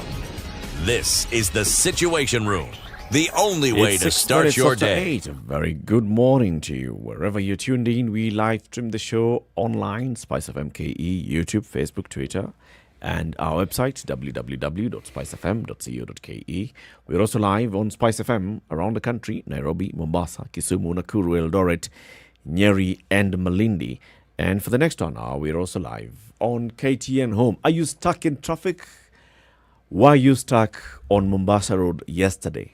If you are, please let them know. Kenha and the CS for Transport are behaving as if they are not aware that you've been having all these problems with that road. So, at Kenha Kenya and at James Macharia _ those are the people that you need to alert, and so that they can know that what's happening on those roads is completely unacceptable. CT, today's proverb. If you heal the leg of a person, do not be surprised if they use it to run away. If you heal the leg of a person, do not be surprised if they use that leg Yes. to run away. Now, you alluded to some impropriety on my part and said I might have made this one up. And let me say this in response. If I'd made it up, I told you, I would have used the word limp. But as I was thinking about it, I would have said something even more interesting and more descriptive. Do not be surprised if they kick you with that leg.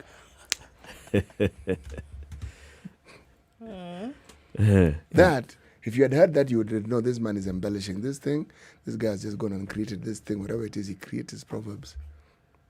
It's Asante ya punda ni mateke in very many words. Asante of the punda is the mateke. Yes. In very many words. This is an African proverb. Yes. The thanks of a donkey is a resounding kick. Are the kicks of a living donkey, not a dying horse. Wait, the kicks of a dying horse are infinitely. No. They are infinitely stronger and infinitely more powerful. Because, there's a finality to the kick. After this, there'll be no horse. There'll be horse, but horse won't be alive. Yeah. So whatever kick it's going to provide at that particular point, it's the strongest thing that it can do yes. at that It's point. the same story with a cornered cat, a cornered this and the other. Yeah. Yes. It's all of them. It's all of them, yes. Okay. So, BBI judgment, we were discussing it yesterday with constitutional lawyer Waikwa Wanyoike, and what then happens. And he was very clear. Let's distinguish between the political side and the legal side. The judges were dealing with the legal side. Okay, so did it follow due process? Is there a way in which you can just willy-nilly amend this constitution? And they say, no, there's a basic structure. And that basic structure requires you to follow certain steps to amend. Others you can amend, but also following laid-down procedure. And all that was very clear. However, those who started this whole conversation, and this is the two brothers, the president and the former prime minister, they said it's a 9-point agenda. After shaking hands, after sitting down at a Harambee House in what the president said, they first spent 1 hour each, they're just sipping tea and eating their mandazi, looking at the other and not knowing how to introduce this conversation. When they finally started talking, they said, all right, so here we are. We are leaders of this country. We are at this point in this country. Let us agree that we need to shake hands, but also let us agree that we shall not bequeath future leaders some tense moments such as these ones. We shall address this. Came up with a 9-point agenda which has very many issues. Oh, equality. Oh, rule of law. Oh, why do we still fight? Oh, this and the other. Formed the task force. Told the task force, go and hear the people. The judge, go forth and hear the people. The judges say, well, you hearing of your people is a different whole. But there was a thinking behind it. Okay? The process could have been flawed, but there was a thinking behind it. A number of people presented their opinions to the task force, and the task force came up with a report, and the report captured a few issues here and there that some people still feel were pertinent. There are those that feel those issues, one was pertinent, 79 were not. That's not the point. The Council of Governors still feels that there are a number of issues that were pertinent and could have helped propel devolution and entrench devolution and help the growth of devolution in this country. And they still feel. One, they came out yesterday after a meeting of the Justice and Legal Affairs Committee of the Council of Governors, and they said, first, we respect the judgment of the Court of Appeal. However, we feel that maybe this was the end of that process, but not the end of the journey. The journey must continue. This is what a statement signed by Karaito Morongi, the governor of Meru County, who is the chairman of this committee, said. This seems to mark the end of the road for constitutional amendment through popular initiative, but not the journey. The council still supports the spirit of BBI and the dream of ending divisive elections that results in electoral violence, ethnic antagonism and competition, the fight against corruption. We also hope to see inclusivity among the people of Kenya, increased resources to the counties that will spur growth to the rural economy where the largest population is. It was envisaged that through these amendments, county governments would have an increase in their equitable share from the current 16.9% to not less than 35% of the total revenue collected. This would enable the county governments to empower informal small-scale traders, women, youth, persons with disabilities, and economically disadvantaged. So they said, we however note that there are clauses that can be amended through a constitutional amendment bill under Article 256 of the Constitution, which do not require a referendum. These clauses include Article 202 on equitable sharing of national revenue, 203 on equitable share, which was moving the share from 15% to 35%. They still say the Equalization Fund. The Equalization Fund currently, as said in the Constitution, has a sunset clause. It was to expire after 20 years of the promulgation of the Constitution. The BBI was proposing to extend that by a further 10 years to 30 years. And they say that can also be amended without us going to a referendum. Composition of the Commission on Revenue Allocation.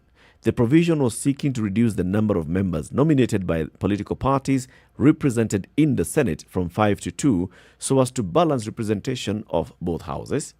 Then it was also providing for 2 members to represent county governments in the CRA. It makes sense to have counties represented in the Commission on Revenue Allocation, right? Ward Development Fund was a good thing that could still be realized. Amendments to the Higher Education Loans Board Act that could still be realized. Amendments to the Micro and Small Enterprises Act could still be done. So they're saying, look, we urge our members of parliament to take this up and then go forth and amend this. We can forget the referendum, but we can still get what we could have gotten. Let me tell you something I've been thinking about. With regards to the aspect of public participation. If I look at the debate that has surrounded the BBI from the Harambee meetings that they had, rallies. Did I call them Harambee meetings? You did. Rallies. To the visits that they made to around the country, to the involvement of civil society, the back and forth among politicians, and eventually the matter going to court and a determination being arrived at. I don't know of very many other issues, with the exception of the creation of the Constitution, that has generated this amount of debate. And I was thinking, does this not look like a 360 public participation debate to you? What were we told? The difference between civic education and public participation is by a constitutional expert. Yes. Public participation, civic education is when you come and inform. This is what is happening and this is what needs to take place. Yes. Public participation is when now there is a conversation and feedback. The public then says, okay, having understood, This is what we think should happen. this is what we think should happen. And what those who went to court and what the judges agreed with them, both at the High Court and the Court of Appeal, was that there was not sufficient public participation. That whole discussion of the back and forth, and especially when they put in that area of a constituent assembly where people are sitting like they did in Bomas during the Yashpal Gai and the PLO conversations in 2005. 2005. That is a constituent assembly. People are saying, so yes, we are looking at the report, or yes, we are, and this is what we think, and then they together collectively essentially go around the country as you did, and then have this meeting where now these things that you've been saying you went round can actually be discussed in a plenary and people can hear. Yes. Why do I raise this? At the very beginning of this debate, this was the sticking point you kept raising. Say, you know something? This threshold that was met at the Bomas conversation is not being met. If they're pursuing this goal, why? What is the difficulty in having this people bit together in one place to discuss this thing? What's the difficulty? So hard. Now, why do I ask that question? The constitutional expert talked about the processes and distinguished them and talked about what? The political process. Now, the moment you introduce a political process, then my hackles go up. Because I then think, did all this happen and go to court because someone hadn't foreseen it and are now caught flat-footed? Or did they purpose it knowing full well that this was eventually going to go to court? And end up where it does end up. Yes, it's the new. Because how do people who ordinarily in their lives and things that they do, if you look at that whole group of people, these are really sharp people and very well-informed people. Just look at them and forget the BBI secretariat. Just look at the people behind it. Informed, experienced, they know. They know how government works. They know how the legal system works. They know how our courts work. They know.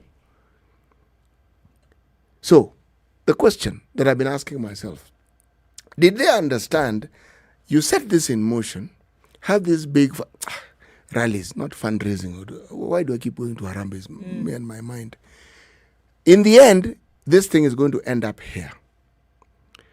The anticipation by me was this thing, I even said this thing will end up in the Supreme Court. That had been my prediction. The politicians have said, no, we're happy. And I said, wait a moment. What are the politicians saying again? We're happy. It's okay. Politicians happy with something that doesn't seem to go their way. So I have to ask, actually, what really was their way to begin with? What was it from the very beginning? Let's ask one of them then.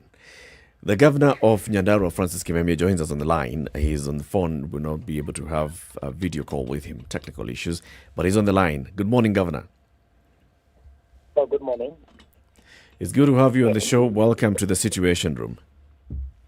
Thank you very much. Are we on the video? Because I can see your tie. We are not on video. I think we have some technical issues with the video, but we shall continue with the conversation. Yes. Okay. So, Governor, you met yesterday as the Legal and Constitutional Affairs Committee of the Council of Governors, and you say, first of all, you respect the judgment by the Court of Appeal. I've got to ask you this question. With the outcome from the Court of Appeal, do you feel that Devolution lost in what you thought were going to be gains? No. To be honest with you, I don't think that Devolution lost. But you see, in history, there are challenges that emerge. Great challenges. Like what we have now, bigger challenges. But they also pose even great opportunities and possibilities in the history of our country, in the history of the citizens of this country. And we have seen this in the past where certain areas of engagement were lost, but they also opened up new opportunities for the nation, either currently or later on to move on. But so now we feel there was a mess. There are also lessons that we have learned, even as a country, that if you want to undertake fundamental economic reforms and you mix them up with the political reforms, you are likely to end up in a quagmire. This is what seems to be imagined very clearly. That yes, we had structural issues, which were raised by the judges, and there are also process issues. There are legalities, legal issues that may have appeared. But you see, in the final analysis, what you are saying as governors, the youth, the poverty in the rural economies is still persisting. We don't have funds do not for functions. We have youth. The discussions are very, very healthy in the country. We realize we have not been able to fund our young people as we have done in the past. And we need to appropriate more resources for young people, for development, for infrastructure, for value addition. Can you still hear me? Yes, we can.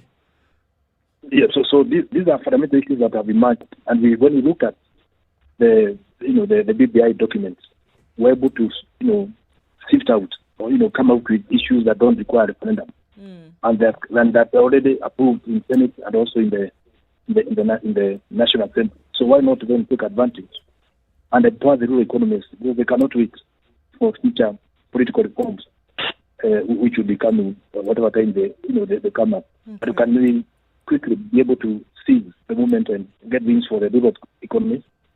Make sure that our health centers are adequately staffed with medicine. Our young people are able to get jobs. We look at value addition in agriculture, whether in Nassau or high potential areas, things that are really affecting the money in the pocket of the citizens of this country. I think that's what, for example, increasing the revenues, from what we are saying from 15 to 35%, coming up with a world fund. These are very, very fundamental game changers in the rural economies for PWDs, for women, for youth, for men, for people in very, very highly disadvantaged communities. These are things we cannot use in history to political reforms. I think that can be dealt with as we move on. Look at the university students, the 4-year moratorium, and then look at the 7-year when in the incubation economic small medium enterprises for the young people when they start off businesses. Look at those rebates, those holidays. 7 years, 4 years for help students.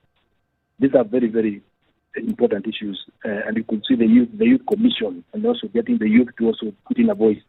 They are the majority, in the rural economies.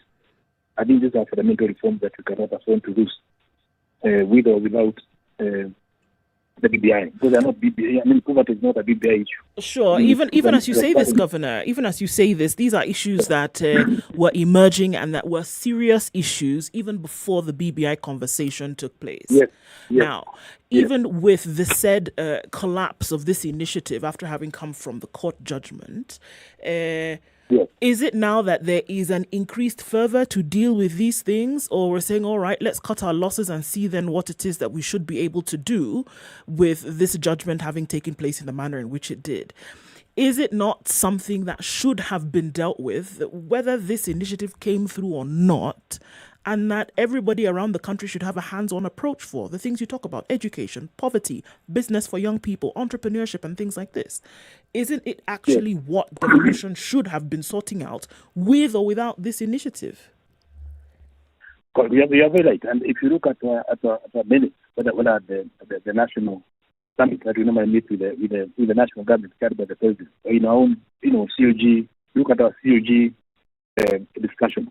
We have, and that's why these matters went all the way to Parliament and to the Senate and the National Assembly. These are issues we have raised day in, day out, that the funds did not follow function, and we need to engage those economic reforms to empower those in the rural areas.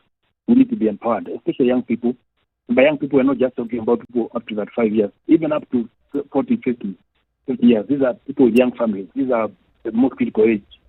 That bucket also seems to be lost. And until we capitalize the rural economies by creating this, value addition, say where I come from in Yandawa County, add value to potatoes, to milk, to vegetables that are in that county, and discover new areas of engagement, whether class or overseas. Until we empower young people to participate in the rural economies and to capitalize those economies. All the funds are still in Nairobi. It is going to be impossible to address issues of poverty, wealth creation, employment of, self-employment for young people, because you can't employ all of them. There are so many. We need to train them, even create avenues for training young people on how to manage their loans. When you give them loans, how do they manage it? So these are things that it has been a continuous process. BBI may have captured the moment, but you see, then it also combined then the political reforms with the economic reforms that UG has always advocated for in terms of empowering the rural economies. I think that's what I said. The experience seems to be that once you combine political reforms with economic reforms, that when you lose on the politics, which is normally very controversial, as you can see in the BBI, then you also lose for economic reforms, which are so important even today. What do you do with the young people who are sitting on the street and governors have no money to create opportunities and possibilities for them to get into SMEs? You can't capitalize those SMEs. I have a trade fund, for instance, the county government. I can only put in maybe 50 million shillings. With BBI, with that 5 that was proposed, possibly I would have increased that money to 100 million shillings. Get a bank that can multiply 5 times, as they are doing now, with the little that they have. So with a $500 million, or 1 billion shillings, into a rural economy like Nyandaro, that will catapult young people to higher levels of economic prosperity. And moving forward, that will be a game changer in terms of empowering a rural economy. That is the concern of the CAG, that we don't lose the politics and also lose the economic of the BBI that was supposed to be there. Your Excellency, I like the way you put across that argument. It's actually convincing because it points to a real situation and it points to what can actually get done with the reality of the BBI if it was implemented. But now let me ask this question. When we talk about the journey that is still ongoing, how realistic is it that what was purposed to have been achieved by the BBI can actually be achieved through either a parliamentary system or simply, parliamentary system, because if you're going to look at the constitution and the changes that are required to be made, it's through the parliamentary system. How certain are we that this is possible? It is possible because as you recall, they were already passed. Most of them were already passed in Parliament, in the Senate, and in the National Assembly. Then you see, then they were seized by the BBI process. Because they were already passed. If you remember, the bill was with the president to assent. Yep. Then the whole thing was, taken over by BBI. So it just means that you forget about the most of the political reforms in the BBI. Just focus on what the COG, what you are raising, what you are saying, and we then look at our people. Our people have lives to live. They have, they have children to feed. They have medicines to consume, or so they can heal. These are realities on the ground that governors deal with. Real-time issues. We have bursaries for poor people. We have colonial villages. People are still struggling, even to earn a living. So these are things we can't lose to a political, the political, bits in the BBI, which, in my opinion, is what has been the issue when you look at the structural, this structural doctrine issue. But in terms of the economic agenda in the BBI, everybody was agreeable. That's why when it went to Parliament and Senate, it was, the National Assembly and Senate, it was all, approved by the. So I believe even now, lobbying county government and national government, the Parliament, will be able to push these agendas forward so that our people can benefit in the interest of our people, not other political interests. Those can be dealt with, in a reasonable manner, to be dealt with. But for the lives of our people to improve, to make sure that counties can do roads, that they can give people water, we can give people medicine, we can have bursaries for poor people, and we can be able to motivate, the women and the PWDs and the youth, particularly the young people, creating something for them, their commission and their holidays. These are things that cannot be thrown away. It is like throwing the baby and the water and the bucket outside. We need to salvage for the people of this country to be able to, because it may take maybe another several years to come up with those political reforms. Yeah. So but the poverty cannot wait. The current problems still remain. The current problems are still current. That we're having a conversation now with Francis Kimemia. He's the governor of Nyandarua County. We want to take a quick break on SpiceFM, KTN Home and online. Take a look at the weather and traffic, and then we continue the conversation.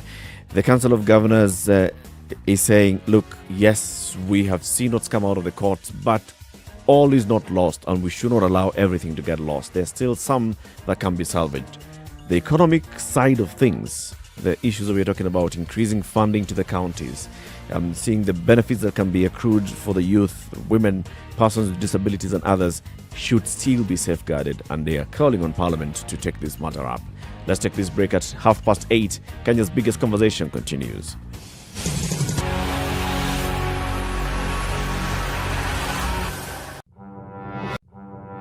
Have you seen them? Am I live? Yes, it's a very nice outfit, I must say. Good Thank job. you. Asante sana. The compliment is well received. Good morning and thank you. Everyone in Wasingishu was asking me what channel is SpiceFM. 96.7. Tell them that, right? Yes, now they know. Thank you. It's a pleasure to be here. Pleasure to have you. What a beautiful studio, my friend. I've been to other radio stations, but I've never seen anything like this. Thank you, and it's very nice to be in a modern studio. Absolutely brilliant. And I have to say, it's a very cool ambiance here in your radio room. Just for our listeners, I think it is below zero in this room here. Very Swiss temperatures. The weather with It's SpiceFM. mostly sunny conditions in Nairobi, highs of 25 and lows of 14 today. Sunny conditions at 14 in Nyeri, highs of 24. 25 will be the high in a sunny Nakuru at 15. 15 and mostly sunny at 15 in Eldoret, going to highs of 24. We'll see highs of 29 in Kisumu. It's partly sunny at 21. 21 and sunny conditions in Kakamega with highs of 28 will come down to lows of 15. 28 will be the high in Mombasa. It's mostly sunny at 24. Light rain at 25 in Malindi with highs of 28 and lows of 24. 16 will be the low in Kampala, where it's partly sunny at 22, and 23 and partly sunny in Dar es Salaam with highs of 29 and lows of 21. 22 will be the high in Johannesburg, where it's sunny at 13. Light rain in Lagos at 25 with highs of 29. 31 will be the high in a mostly cloudy Kinshasa at 23. It'll come down to lows of just that.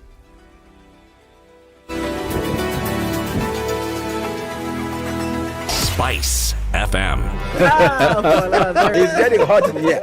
Oh, everybody steals. It's better a thief who brings something small back. And I say to myself, there's no better thief. A thief is a thief, period. All those bribes, how much they're getting per year, how much inconvenience they are causing. As much as you call it a small case, it's worth it to be convicted. The truth is, we are a tribal nation. Because if we were not tribal, and I want to go back to this, you cannot continue walking around with a mug which is clean outside and it's rotten inside. We have become a Fuliza country. We have mortgaged our country because of debt. You've got one chef working and the assistant chef wakati anatakana koroge unga nini hayuko. This is the Situation Room, the only way to start your day. Inbound on Mombasa Road does not look good at all, folks. Quite heavy today. And we're also seeing that Airport North, some of that traffic, the old Mombasa Road as well, which people are using as an option today, is hot and heavy. Doesn't look good at all. Likoni Road, Enterprise Road, looking in industrial area now. Lunga, that entire area. A lot of traffic this morning. Also looking at then Uhuru Highway, getting off of the Nyeri Stadium roundabout, Aerodrome Road, all connecting at the Bunyala Road roundabout, into the city along Uhuru Highway, through to Haile Selassie Avenue. It just continues to pile up as we see it. Coming off Thika Superhighway is much better now. Not much getting into the city, but it continues to snake along. Ngara Road, east and west, looking at that area, coming from Muranga and then connecting with Kipande. My goodness, there we got some traffic there this morning. So different pockets around the city. We're still in the middle of traffic hour. Let's keep an eye on things and see what it looks like in your neck of the woods. Are you stuck somewhere? You find a good route? Let us know. SpiceFMKE on Twitter. Text on 40127.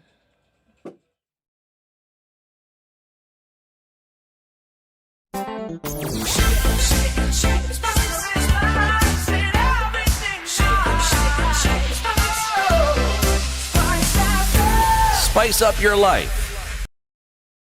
Mature, intelligent talk every morning. Spice up yourself.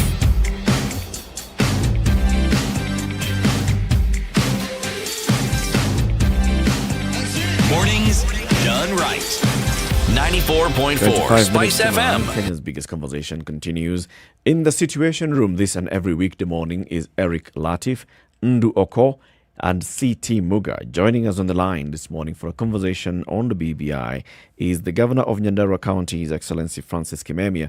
And we're talking about, so what is it that can be done to salvage some of the gains that had been there for the people? And the Governor is saying there are two things. There is the political side and then there's the economic side. The political side is the one that's clearly faced these headwinds. The economic side also did not have much of opposition from the people. There was sort of general consensus on the gains being proposed for the youth, for example. A holiday, a window before you start paying the loans for Higher Education Loans Board, getting access to financing, getting access to financing for the youth, having a youth commission. All those did not seem to have much opposition. So how can we safeguard those? By going through the parliamentary route. And Governor City had asked you, do you see that goodwill from Parliament to actually take what you're proposing and look at then fast-tracking that so that by the time we are going into the next election or in the next couple of months, Parliament can actually take these matters up, discuss them and forward them to the President for assent? Do you see that goodwill? Yes. Can you hear me? Yes, we can. Yes, I see. There's a lot of goodwill already. Already there's a lot of goodwill. There are lots of consultations between governors and members of parliament and senators. And as I said, we already had a bill containing these issues because they are routine but very fundamental to the rights of our people. So I don't once I'm sure they are presented to Kenya and it goes to be like a repeat. Do you want the young people to get 7 years, holidays for 4 years? That's everybody say yes. You want more money to buy drugs in the counties and build roads and water. You cannot expect anybody to say. And that's why these bills went through National Assembly and almost straight away without any objection whatsoever. So I see a lot of hope. They'll go through. And at least the young people of this country, the real economies will benefit. And then we can deal with the more fundamental the political reforms in another at another time, but separated from the economic reforms. And I think the rest, as I said, any time you mix up politics and economic reforms, you lose. The economics lose. And yet countries are about economics. Today I'll be confronted with poor people who cannot pay school fees. Governor, pay for me, give my poor people bursaries. We have no drugs. We have cancer people. We have hospitals that require to be constructed where they are not there. We have homes without water. Almost 60% in my country have no water. I need to buy pipes. I need to gravitate water. These are the things we deal with, really life issues in the country. And they are very, very fundamental to the lives of the people. Then it has the same MPs, the same thing with the CDS, the World Fund, capitalize all the world, make sure that all the world are not left out in the economic matrix. But then, Governor, with all these things, 47 of you are the ones who are dealing with these matters on the ground on a daily basis. Yes. But yet 47 of you allowed the political side of things to take over what should have been the main agenda for reforms. Yes. Why did you let this happen? Why did you let the politics take over and cloud everything else which could have made life easier for the people and for you as governors? It is not unusual to take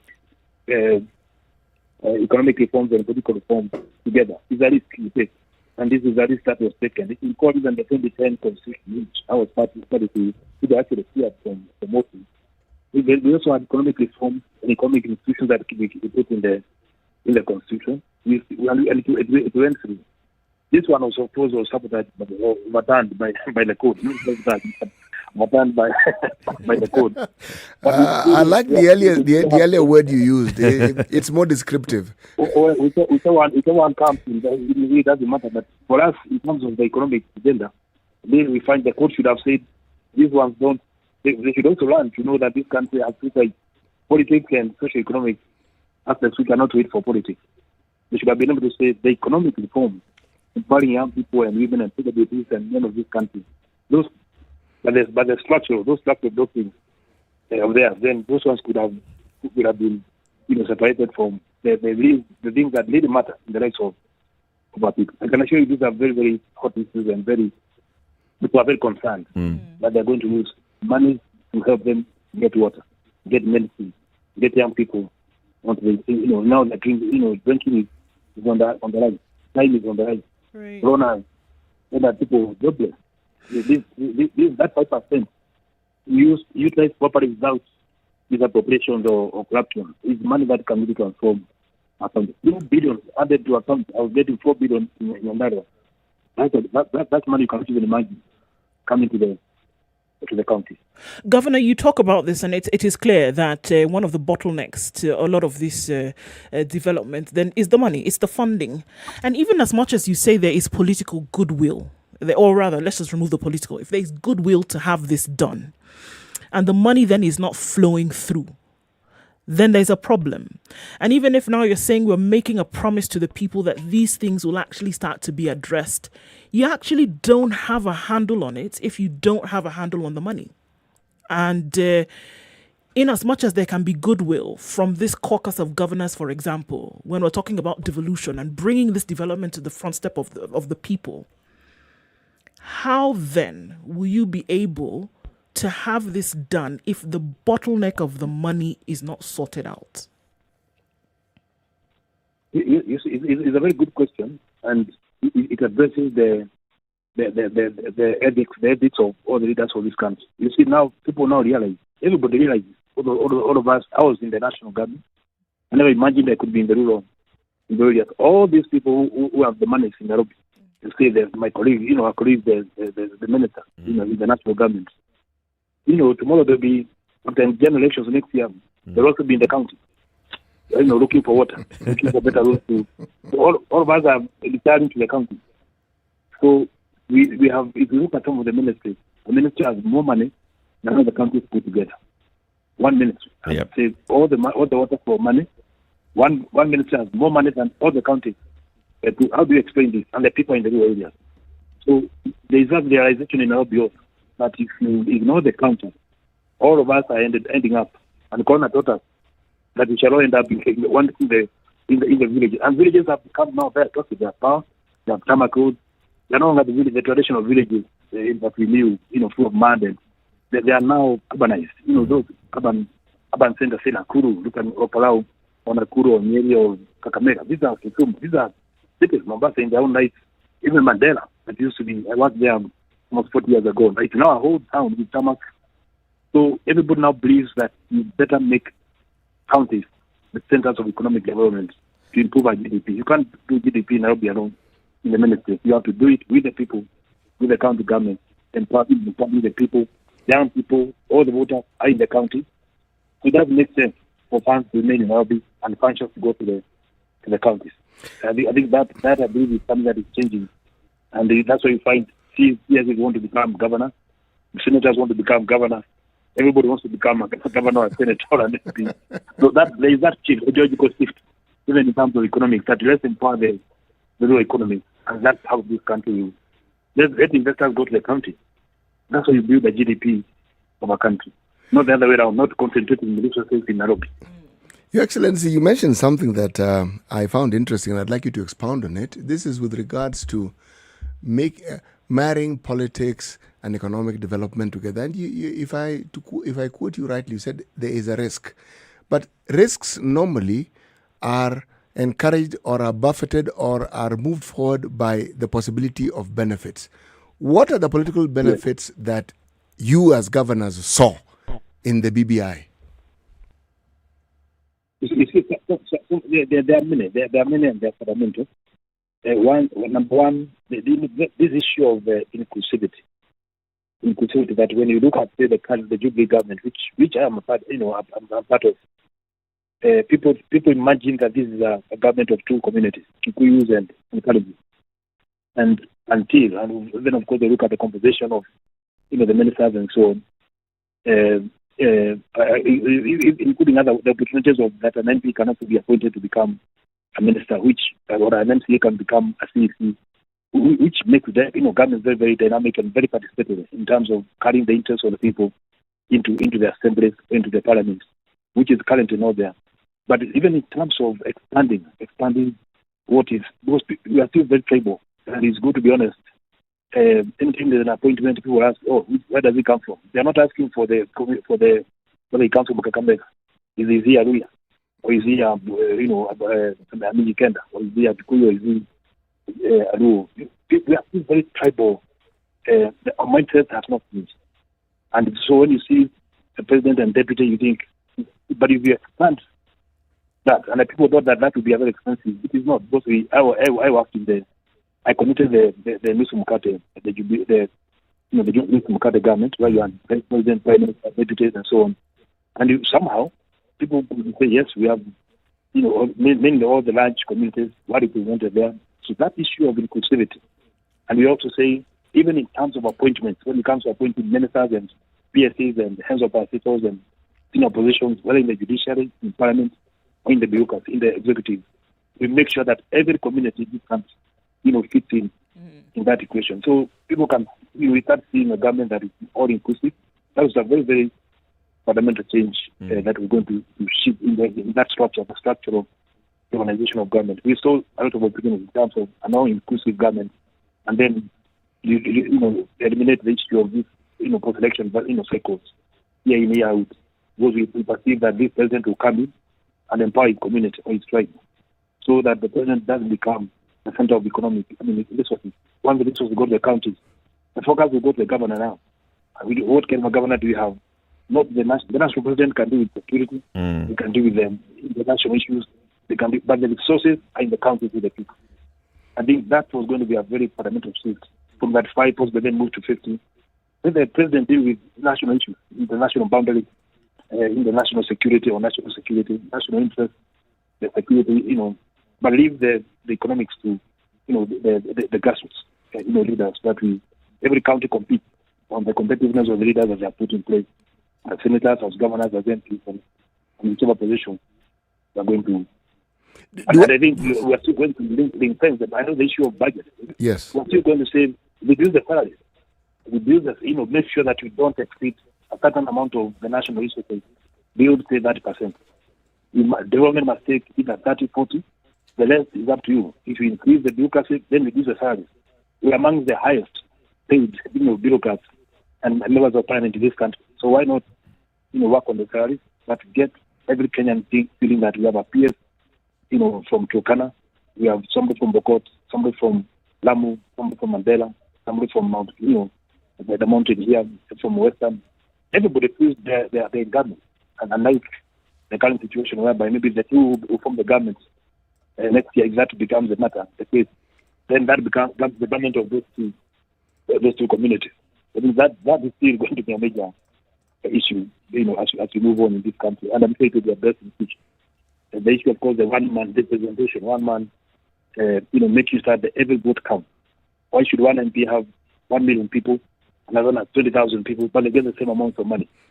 I mean, that is not equitable at all in the country. Ensuring that every human being in this country, every vote counts in terms of resource distribution, and also ensuring that those who are marginalized, those marginal communities also equalize. There's an equalization fund, which we also supporting, but we also support those who are the less able. And then part of the COG in terms of the way they allocate resources. So there are also fundamental changes apart from just economic reform. Very fundamental, political reform to drive the economy. Because again, you can't ignore political reforms that drive the economic reforms of our country. Restructuring IBC, restructuring even the judiciary. Your Excellency, do I hear you to be saying the line dropped? The line has dropped, but John will try and get him back. Let's see if we can get him back. So basically, he's saying the political side of it was seeking to solve a very big issue. That is what I wanted to understand, because for them, you're talking about people who are seasoned. Yeah. Okay. If we're talking about His Excellency, the governor of Nyandarua, this is a man who worked in the civil service, rose up the ranks. This is a man who headed the civil service. Yes, this man was a minister, a really sensitive docket. This is not a man who doesn't know what happens in the system of government. Now, by the time he and others who have similar experiences are coming up and saying, we are supporting this, they must have a very good reason why they're doing it. Yeah, he's back on the line. Governor, you back? Yes, I'm back. All right. Your Excellency, do I hear you do I understand, or do I hear you to be saying that when you looked at the country of Kenya as it is, now this is me trying to interpret what I've heard you say, this experiment we had with the presidency or a presidential system didn't seem to quite meet the needs of Kenyans. That's point number one. Point number two, do I also hear you to be saying that with political systems, there's always the need to check what we call the excesses of the individual or a human being? So are we saying that what was being proposed within the BBI would take care of this so that no one individual can come and exert their excesses or whatever it is they like on the others? Yes, exactly. That's what we are saying. That ultimately, you see, the problem with the economic reforms that are being implemented in this country is the powers of the president. If you are there is a thinking that the president is very powerful and he comes from this community. The deputy president is very powerful and he comes from this. Now we have two. Those two from they are the cooks in the kitchen, and the feeling that when you look at the government, the configuration of government, most members will come from those two, that configuration, those communities that form that particular government. And that's why BBI was providing that greater opportunity for all communities to feel, if you remember what the governors were saying, even in the appointment of PSs, in the appointment of under executives in the bureaucracy or in the judiciary, you cannot have almost 50% of members coming from one government. That form the government. But Governor, those that would push back, including myself, would say that the current constitution stipulates clearly that every appointment shall reflect the face of Kenya. There shall be regional balance in appointments to the cabinet. There shall be regional balance in the principal secretaries, in ambassadors, in any commission, even in the public service which you headed. There shall be regional balance, and it shall reflect the face of Kenya. So when we see what we see today with, for example, the Jubilee administration and the perception that it only has two major tribes who are getting the bulk of the appointments, that points to failure by the politicians, not failure by the system, really.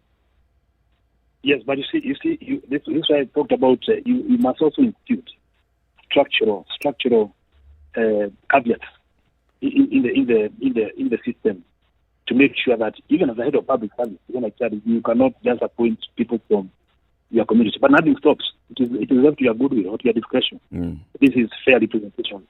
We need to, as of now, unfortunately, we need to legislate it. We need to legislate it. But here is and make sure that there is also follow-up. That it is, because you can also legislate it and still it's not implemented. Here's the other side, Governor.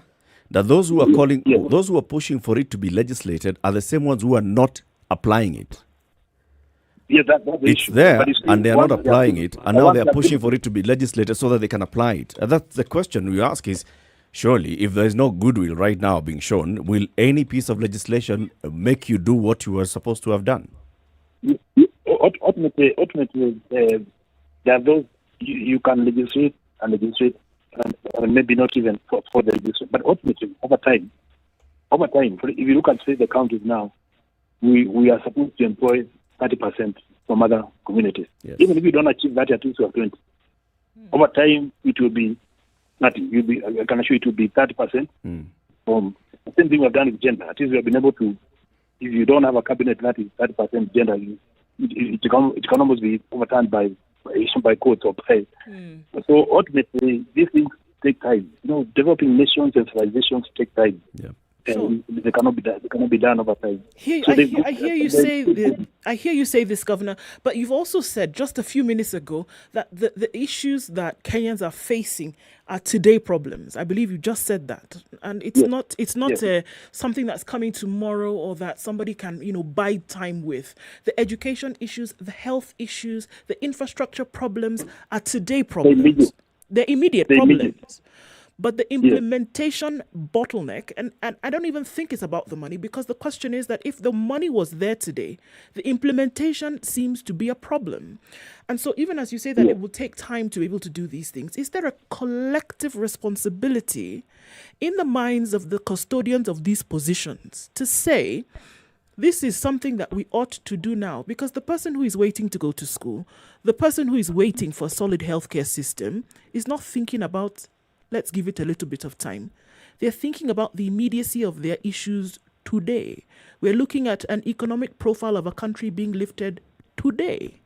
You know, is there something we can do today to make the situation better? Is there a way of implementation that can happen today to make the situation better?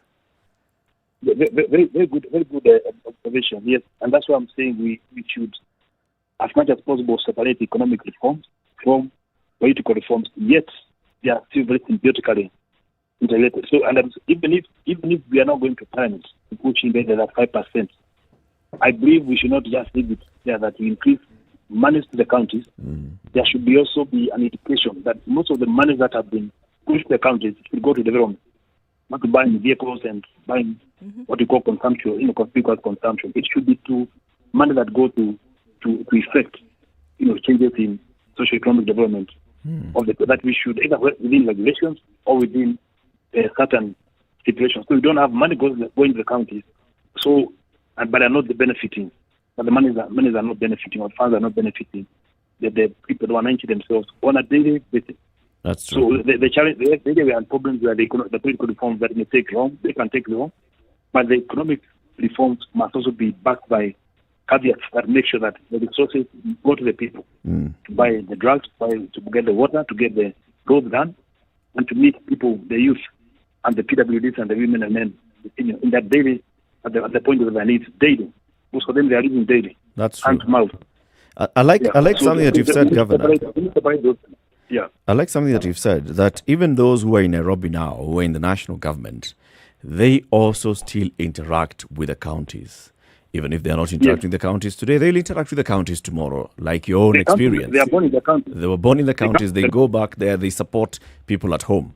Now, looking at the people who are then in government today, because the conversation that has taken place of the kind of frustration that the counties receive from the national government not releasing funds in good time, not extending the functions that go with the funding that goes into the counties, those kind of frustrations which are being done by officers at the national level, it's what I seek to understand.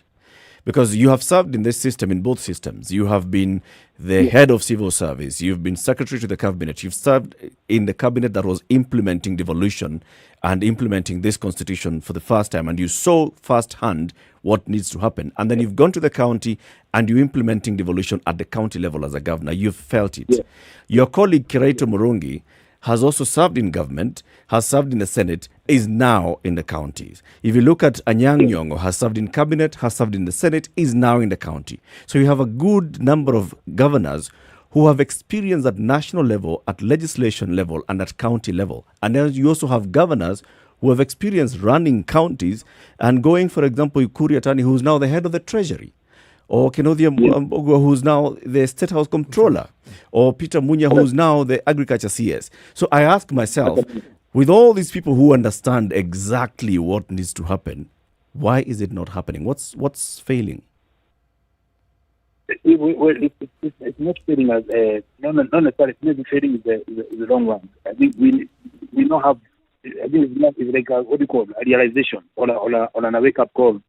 Yes, we have been. When I was in national security, I was not very, very keen to see the policing authorities established in the counties. And I thought from Nairobi, I thought once we give so much power to the governors, and then we have problems like say guns and catastrophe and so on, it might be a challenge. But then we are too young. But you see, I now realize you rather empower the counties to manage their security issues to a certain extent, not to 100%. But it adds more value when you have a county commissioner working well. Yeah, they're working and with your governor, and you're able to address also not only the security issues but the implications of kind to the economic agenda. That's very true. Of the country. Governor, if you don't mind, let me just interrupt you here a bit because we need to go to the news and also say goodbye to our audience on KTN Home. If you'll grant us just 5 minutes after the news, then we can conclude this conversation. Okay. Asante sana. It's now 9 a.m. Spice up your life.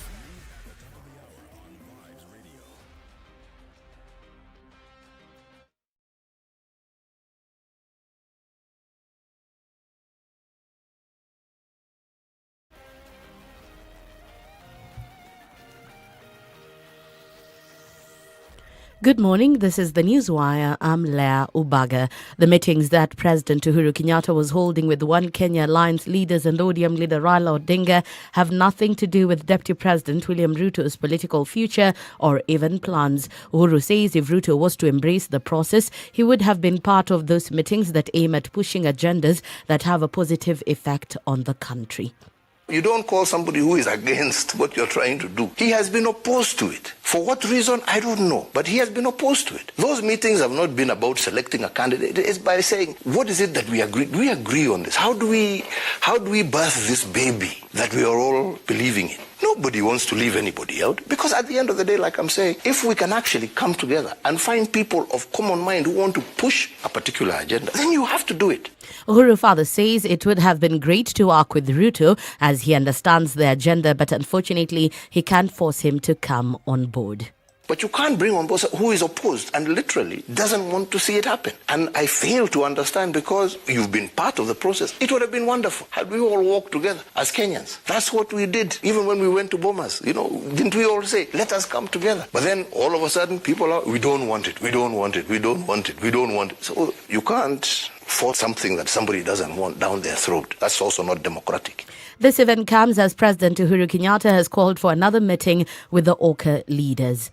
The Ministry of Health now says despite the availability of COVID-19 vaccines from different manufacturers already in the country and expected to be received in the next few weeks, you won't be allowed to choose which vaccine to use. Acting Director General for Health Patrick Amoth says this is because all the vaccines are safe for use and effective as they've been approved by the World Health Organization. That we are not going to allow because one, we'll have a superiority competition. People will start saying this one is better than this. But I told you from the beginning, all pre-qualified vaccines by the WHO protect you from severe infection, hospitalization, and risk of mortality. So if you make you choose, and today we only have AstraZeneca, and your choice was Moderna, then our journey towards that herd immunity and be able to build back better by recovering like what has happened in the Western world will not be possible. The National Assembly will today begin the approval hearings for all the 4 candidates who are nominated to serve as commissioners at the Independent Electoral and Boundaries Commission. The Justice and Legal Affairs Committee, chaired by Kisumu MP Muthui Kigano,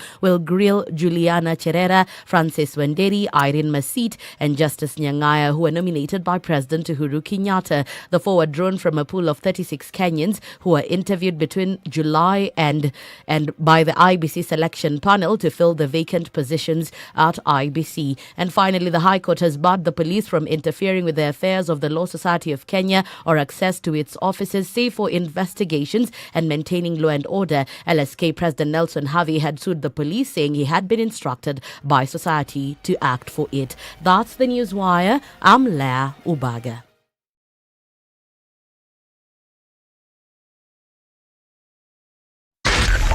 .4 Spice FM, Nairobi. Continues on major roads this morning, still quite heavy on Mombasa Road and then also North Airport Road going towards Outer Ring.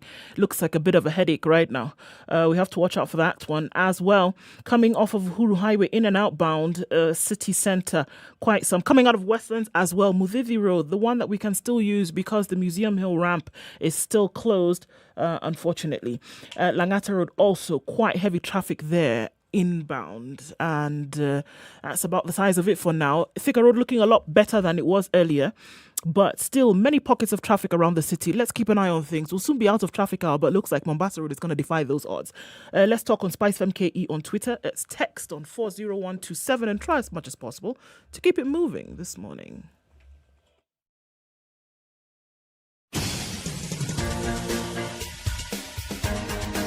This is the Situation Room, the home of hard-hitting political commentary and penetrating insights about the state of the nation. This is a talk radio experience like no other. The Situation Room, a place for hard truths, debates, and elevated conversations. The Situation Room, witty, political, engaging, deep, controversial. In the room, we have C.T. Muga, researcher, academic, seasoned political observer, a fountain of wisdom in these politically uncertain times. Ndu Oko, Nigerian by birth, Kenyan by choice, communications expert, Pan-Africanist, a truth seeker and believer in people power, and Eric Latif, agent provocateur, the man in the chair, seasoned journalist, news hound, a man who believes in punching up, not down. This is the Situation Room, the only way to start 5 your minutes day. after 9, Kenya's biggest conversation gets into the final hour. We are here from 6 a.m. to 10 a.m. every weekday morning. CT, today's proverb? If you heal the leg of a person, do not be surprised if they use it to run away. If you heal the leg of a person, yes, do not be surprised if they use it to run away. Mm-hmm. You should expect that they needed to use the leg. In the manner that they see fit. Yes. And not in the manner that you prescribe. What did you want them to do with the leg? Kick you? Surely. You know, this is where I probably want to tell you to keep your nefarious thoughts to yourself. But Governor Francis Kimembi is still on the line. Thank you very much for staying on the line, Governor, so we can conclude this conversation on a good note. You were explaining the challenges that are there and the balancing act between the national government and the county governments in getting the resources, getting the money to follow the functions. Yes. Yes. Mm-hmm. So yes, I was explaining that earlier. And I mean, like a very, very nice question was put in place. We have so many experienced people, you know, either those of us who served in the national government and then went back to the counties. Those in the counties who came to the national government. And I can assure you now the suspicions are less. So if you talk to, say, attorney, you know, the attorney in Treasury, he'll tell you devolution is not a level. It is something that empowers the people. Or Munya, devolution empowers the people. And you have seen what Munya has done with a very short time, or the attorney. Within a very short time, they have been able to really devolutionize the county government reforms. They are working very, very closely with us. So that suspicion is getting out. It was personal, maybe largely personal or tough. Why should I give more money to the counties yet? I can manage it here in Nairobi. But everybody is realizing, all of us are heading to the counties. As I said, most of the CSCs now want to become governors, or senators want to become governors, other governors want to become senators or CSCs. So that symbiotic appreciation that, you know, these institutions must support the people's lives in the counties. It should lead to more resources into the counties. But politically, it also help this country to stop looking at the president as the only source of empowerment of our people.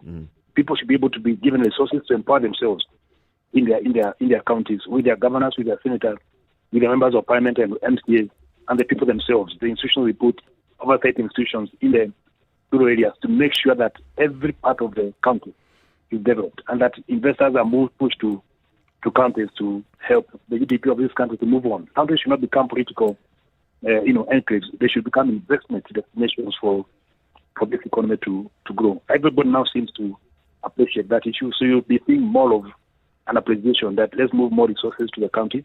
And that's why the bill passed in Parliament and Senate.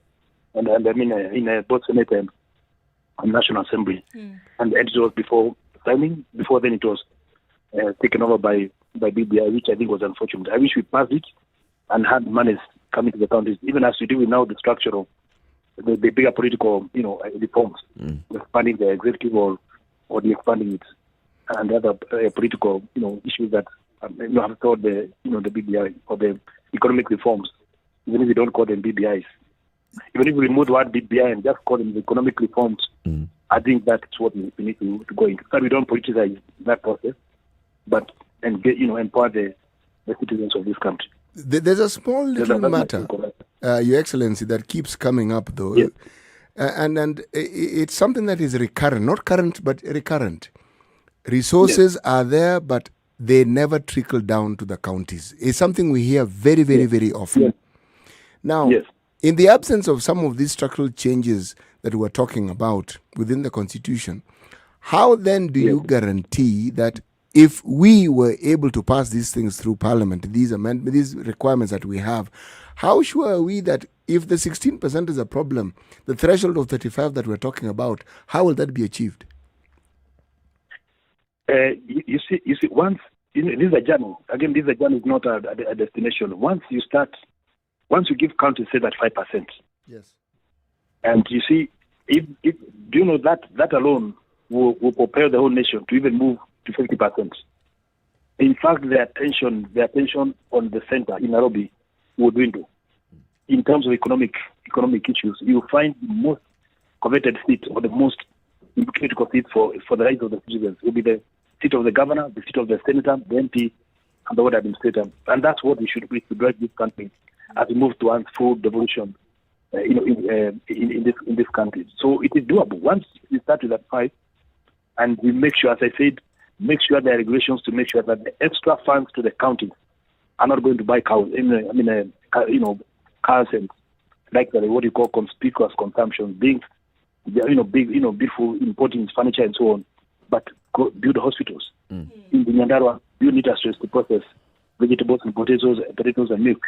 In the Afro communities, look at their livestock and part their livestock, their skins, to add value to their pocket, put money in their pockets. So every governor then will have the business of making sure that these extra resources add money in the pockets of the citizens and empower them in terms of how they achieve their health, their education, their self-realization agenda. And the young people are able to do something. They have economic engagement in the counties. That game change alone will lead to another additional, possibly another 50%. If by the time you are there, you'll be moving towards a full devolution, and that's what should be the aspiration. So that counties take charge of their destiny. People take charge of their destiny. Of course, other reforms will still be ongoing, both political and socio-economic. So it's a journey. I think the most important thing is that once you get that 5% in the counties, that will be a game changer from where I sit and from what I've seen and what has been seen even within the 10 years of devolution. If you look at where governors have been consistent in implementing economic agenda, those countries are far off. Rural economies, rural towns have become big towns. The money has been able to capitalize the counties, and you can see, huge. You can look at the cranes in the county. When you go to a country, you look at the number of cranes going around in a city, then you'll be able to know whether that economy is docile or moving. It's for infrastructure development. Look at the counties now. Go to county Nyandarua. That's what I'm saying. I hear you, and I absolutely agree that just looking at implementing even 20 to 30% of the things that you're talking about now would absolutely be a game changer for the country.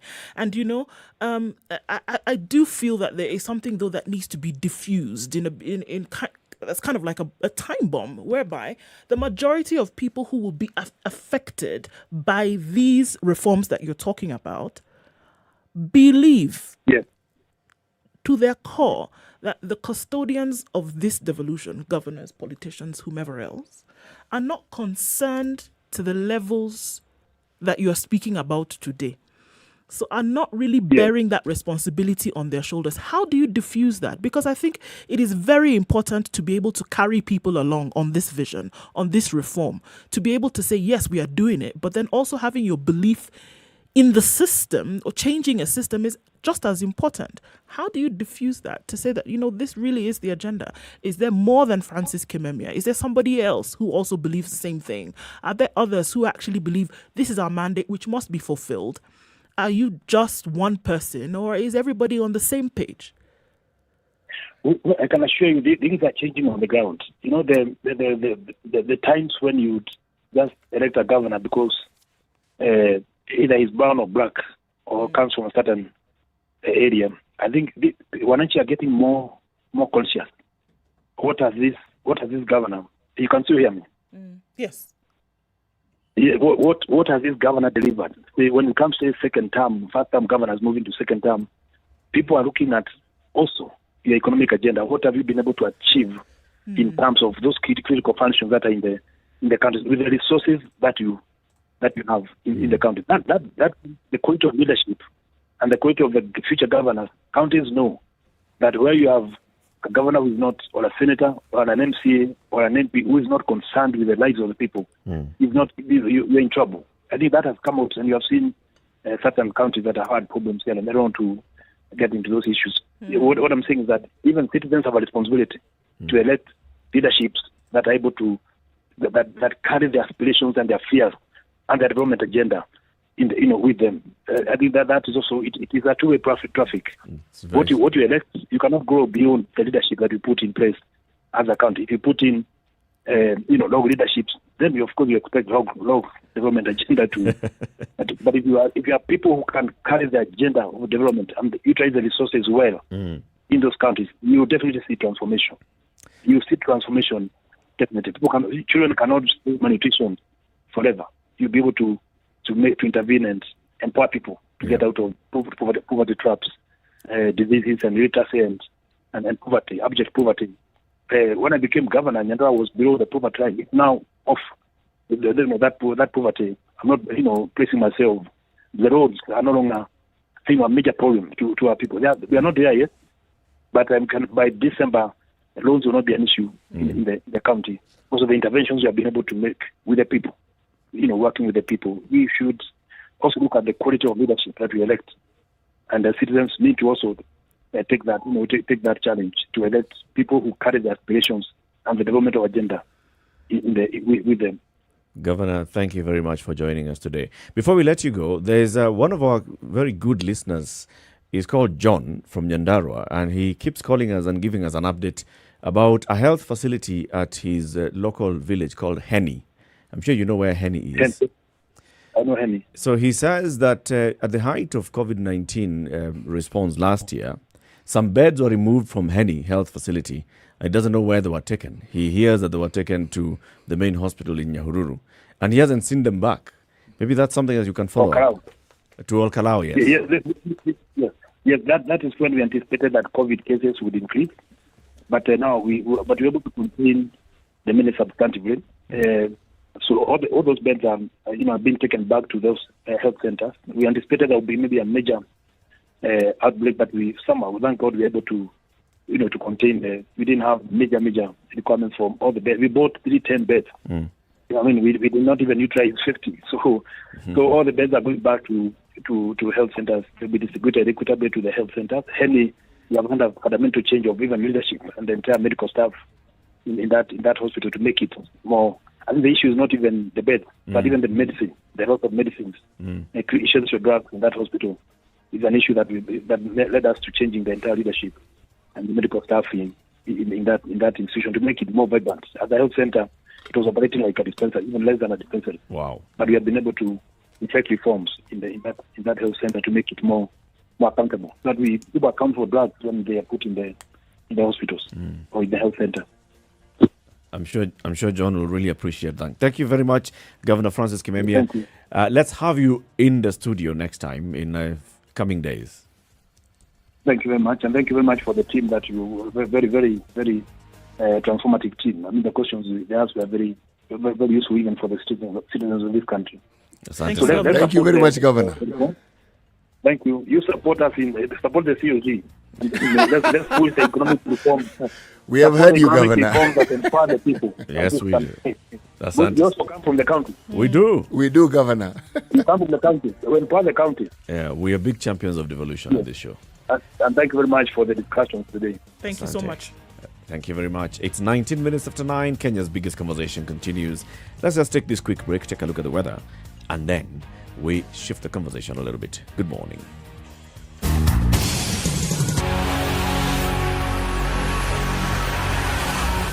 This is the Situation Room, the only way to start your day. Spice up your life.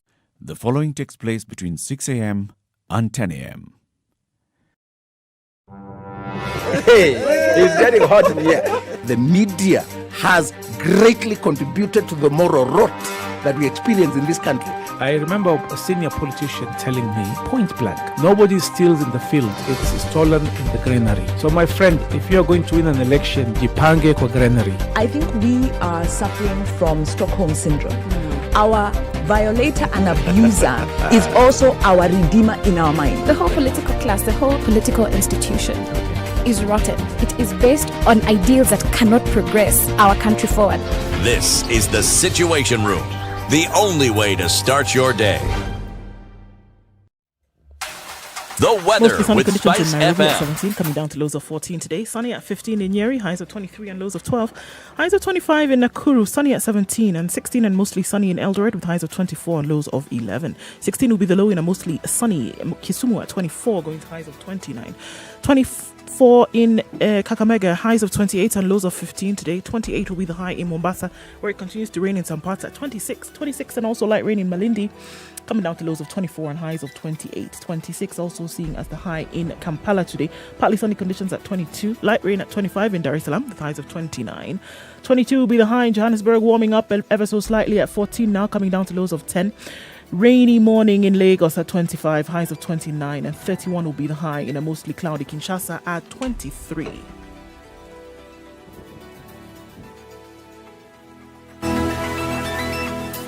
Spice FM. Spice up your life. Mature, intelligent talk every morning. Spice up yourself.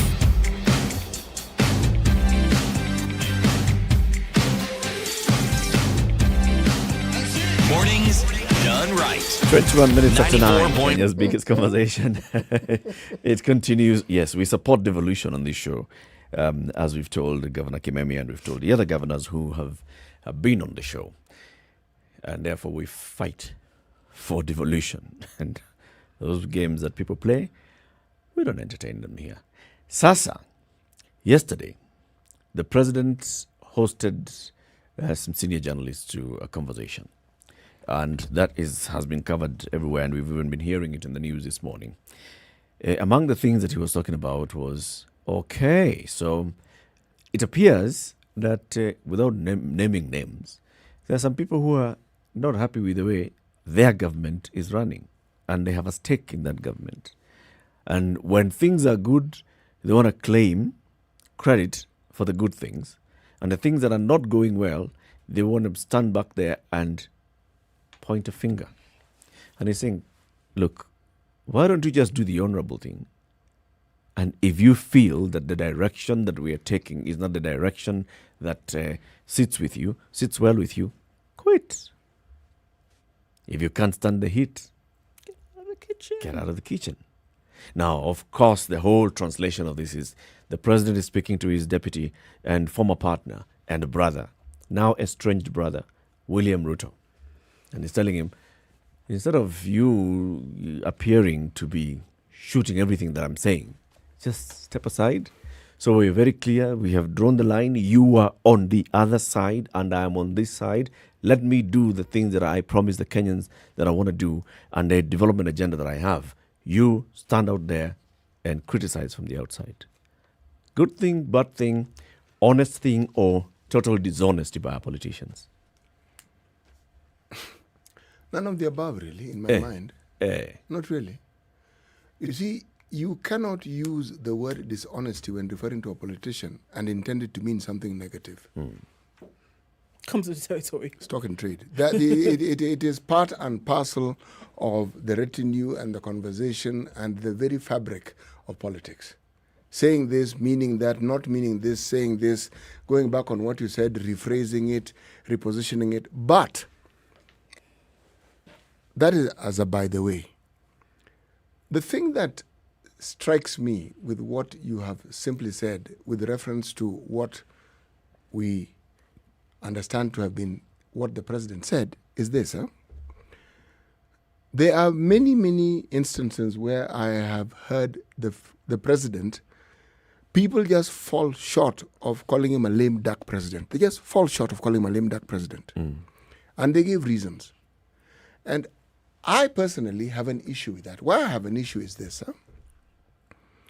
This president always threatens, doesn't do anything. Well, let me give you a flip side to that. Someone who is patient and has told you the possible outcome of what can happen, but is saying, let's give this person time. Now, if he was the complete opposite, and we've seen the opposite referenced in positions where he says, this is what I am going to do. What then do you hear coming out? Dictator. Tyrant.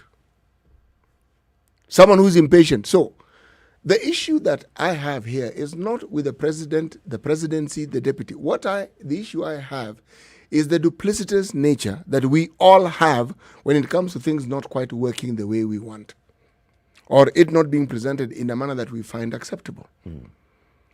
What sort of president do you want?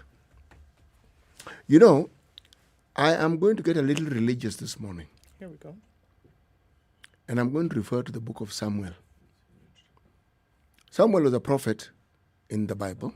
Mm-hmm. And he reigned during a transition time in the history of the people of Israel in the Christian Bible. And one of the things that was demanded by the people of Israel at that particular point, they said, you know something, this thing of talking to God and you representing God all the time, we're a bit tired of it. We want a king, like everybody who is around us. We want king. We want a king. Okay? And Samuel, being a good messenger, went back to his God. I told him the people want a king. This is what the people want. And God said, you know something? That's what they want. Let me just explain something. Let me give you an outline of what is going to happen. Okay? You have king. This king that they want. They can, but let me just tell you. And then detailed it. Detail by detail. Those who read the Bible, go to it and read it. What you will find mirrors with to the letter. Not every presidency we've had, but this one. What did God say? What God said was, among the things, I'm going to paraphrase here. Yeah. This person, first of all, he will take the best things for himself. The reference here was vineyards, okay? He will enslave your children and daughters. He will have young men running before his chariots. He'll take your wives. He'll take young men into his army. Your property, he will also take. Everything that you think is good, he will annex to. I'm paraphrasing it and making it simple. He'll annex to himself. Yes. Okay? Essentially, everything that you think you have which is good now will be taken away from you. And you'll be beholden to this particular person. And they will have the last say on everything that you think.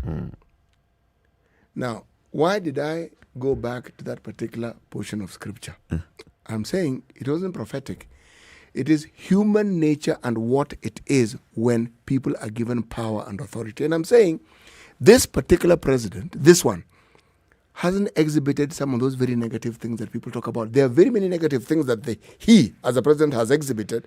But on lording it over people, one could say, but economically, we've been imprisoned. That would be very true if we didn't have COVID. What then am I saying? I am saying this. When you talk about leadership and the leadership that you want, if you subscribe to a faith, if you focus on infinity and you believe that there's a higher being, please understand that the person who's going to rule over you is not that higher being. It is a human being like you. And that human being will be affected very, very directly by the power that you are going to give them through your vote. Now you need to ask yourself, these individuals that we see here, what have we seen about them before their ascendancy to the position they have and to the ascendancy that they have? Yesterday, the Secretary General of the Umoja Summit Party told us something very interesting about politicians and when they get to positions of authority. He said, you call, your calls are not picked. You send messages, they're not responded to. It is something you should bear in mind because many of those traits that we talk about show themselves long before those people even ascend to power. It's just that we don't want to see them for what they are. When people make what promises... are you saying? Ruto should have seen this.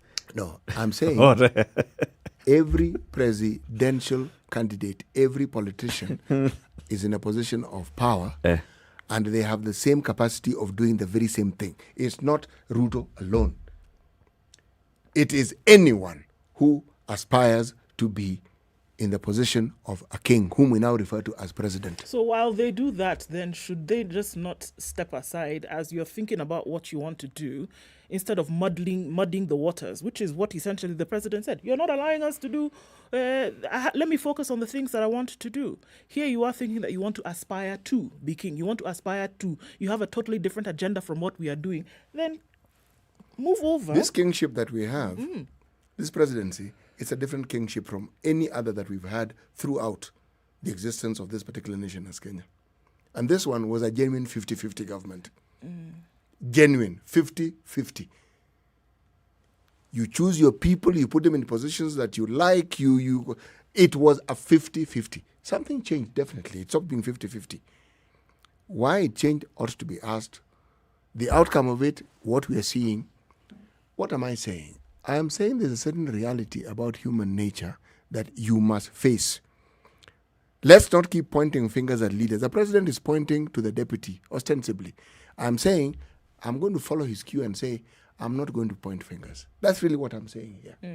Because it will be President Uhuru. Next, there'll be President whoever it is.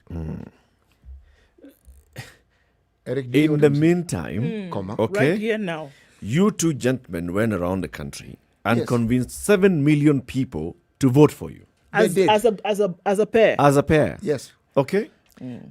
You stood at Kasarani Stadium. Jua ikiwa hapa. Right up. Hapa. Yes. Okay. It was a bright sunny day. Held, in fact, they didn't even hold about. Well, this second time they didn't kneel. The first time is the one they knelt. Yes. The second time they didn't kneel. No, the first time they actually knelt. The first time they were kneeling. Kulikuwa kubaya. This second time they didn't kneel, but they held the Bible and they swore. Yes. Right? This same Bible I'm referring to. Same Bible. They swore to serve the people of Kenya. None of them said, I'm going to serve the people of Kenya in my own way. They were serving the people of Kenya. The understanding was, you are coming in as a team. You shall work together as a team. Should there be any disagreements, you shall deal with them internally, or you shall then follow laid-out procedure. The other assumption here is that both of you gentlemen are adults, and you shall deal with this the adult way. If you feel that the other person is actually plotting to remove you from office as the president or as deputy president, you shall take the necessary steps. If you feel the law and the political side is too much, come to the people and say, you know what, guys? You, 7 million of you, and the other 6 point so million who did not vote for us, we swore to be your leader. And this is what my deputy is doing. Or this is what my president is doing, which goes against what we went to campaign to the people with. And for that reason, I would like to say that this position is therefore no longer tenable for me to be in. Step aside. The thing that you or set prosecute. Us to do. The president should not be telling us, there are people, there are people. The president should come out clearly and prosecute his deputy and say, this is what we had agreed to do before as we were campaigning. This, when we first sat down, this is what we agreed to do. I started doing this. And like you was telling us in Bombers using, African proverbs, this guy went and instead of waiting for me to give him the baton, he started coming. He should have come out clearly and said, the deputy that you gave me is now doing this. And I feel that the position of the deputy is untenable. Please, Kenyans, do as you wish, because you're the ones who gave us the votes. The deputy should also have come out to tell us this. I think this is just all political nonsense. Yes. They are playing with our minds. Both of them. And they know what they're doing. I think it needs to be called out for what it is, right? On one side, call it out and say, this is not working because of 1, 2, 3, and then deal with it in the manner appropriate. You also are finding that you're not able to operate within these quarters. You feel victimized as a deputy, which he said many, many times. Feel victimized. I've been called all manner of things. I'm not able. So it is clear that the parameters within which were initially set aside or set out are not working. It's not working anymore. With the very little time left within this present administration, it's not working anymore. And it is clear, you've not hidden it, that you have a different agenda that you want to follow. then leave this thing upon which you initially started on a totally different wavelength and go and pursue that one. For me, it's very clear. And make it very clear. On the same hand, it cannot be that, okay, we're kind of not happy with the way that he's operating. We're not really comfortable. Say it. We do not like the way in which this is going on. It is not going the way in which it was initially envisioned to be. We need to separate, sever ties, move on. Because Kenyans are sitting watching this show every single day. It's absolutely not necessary. Stop it. Really. It's really not necessary. Because everybody just watches and then things are flying. Things are happening. Things are happening and you don't even know what is going on. And that becomes the center of attention, whereby attention should be focused on other things. We read a story this morning about divorce, something that was never intended to be. Had I known that this was the case, I would have never done. Now you have seen that it is the case. Sever ties. And the law allows you to nullify it. If the Marriage Act has a position which says, if you get married and then you realize that this is actually how it is, or this is how this person was. This person is a devil worshipper, has two heads. They come out at night, both heads. You know what? Within 1 year, you learn this thing. You can come nullify. Nullify means that no record shall ever show you were married, ever. Divorce is okay, so things are not working. Meaning it's expunged. Completely. No record of it. You know, there's a very good reason why I chose this portion of scripture. Yes, sir. Yes, because, Eric wanted me to tell him the whole story. Yes. So I'm going to give him a background so that he can actually understand the import of it. I love Bible stories. You see, even for those who don't subscribe to this faith, it's an interesting story to listen to. That country had what they called judges, meaning people who... It's a council of elders. Yes, sometimes it was one, sometimes a group of people, but they're the people you went to, and this person traveled from place to place. Now, this particular council of elders, he was called Samuel, okay? And he grew old. And so he appointed his sons, okay? But the problem is his sons were a bit wayward. Quite. Yes. They took bribes, they perverted justice, and they went after dishonest gain. In short, they were entrepreneurs, okay? Corrupt. They were corrupt. Entrepreneurs. Yes. And they talked about, they supplied things which nobody wanted, okay? As we often see. Yes. So those who they judged over said, look, you are getting old, you can't do this thing. And this is what we want, okay? You are old. I'm quoting exactly. You do not walk... your sons do not walk in your ways. So now, alternative, we're giving you plan B. Appoint a king to lead us, such as the other nations have. Give us a king to lead us. Now, he went to the person he responded to and said, these people whom you gave me to be looking after have decided they don't want this. And this is what his creator and his boss told him. Listen to all the people are saying. It is not you they have rejected. It is me they have rejected. Okay? Now, what you're going to do, they've forgotten everything I did for them, and this is the conclusion they've come. Okay? He said, but listen to them, but warn them solemnly, and let them know that the king who will rule over them will do the following. Okay? So I'm going to read it. He will take your sons and make them serve with his chariots and horses, and they will run in front of his chariots. Think of presidential motorcades. Okay. He will take your daughters as his perfumers and cooks and bakers. He will take the best of your fields and vineyards and olive groves and give them to your attendants. He will take 1/10 of your grain and of your vintage and give it to his officials and attendants. Plot allocations. He will take 1/10 of your flock, and you yourself will become his slaves. When that day comes, you will cry out for relief from your kings you have chosen, and the Lord will not answer you on that day. But having said this, the people said, something, hey, we've heard what you've said, but it's our choice. We have decided we want a king. That's 1 Samuel chapter 8. Now, I've read this thing over and over on many occasions,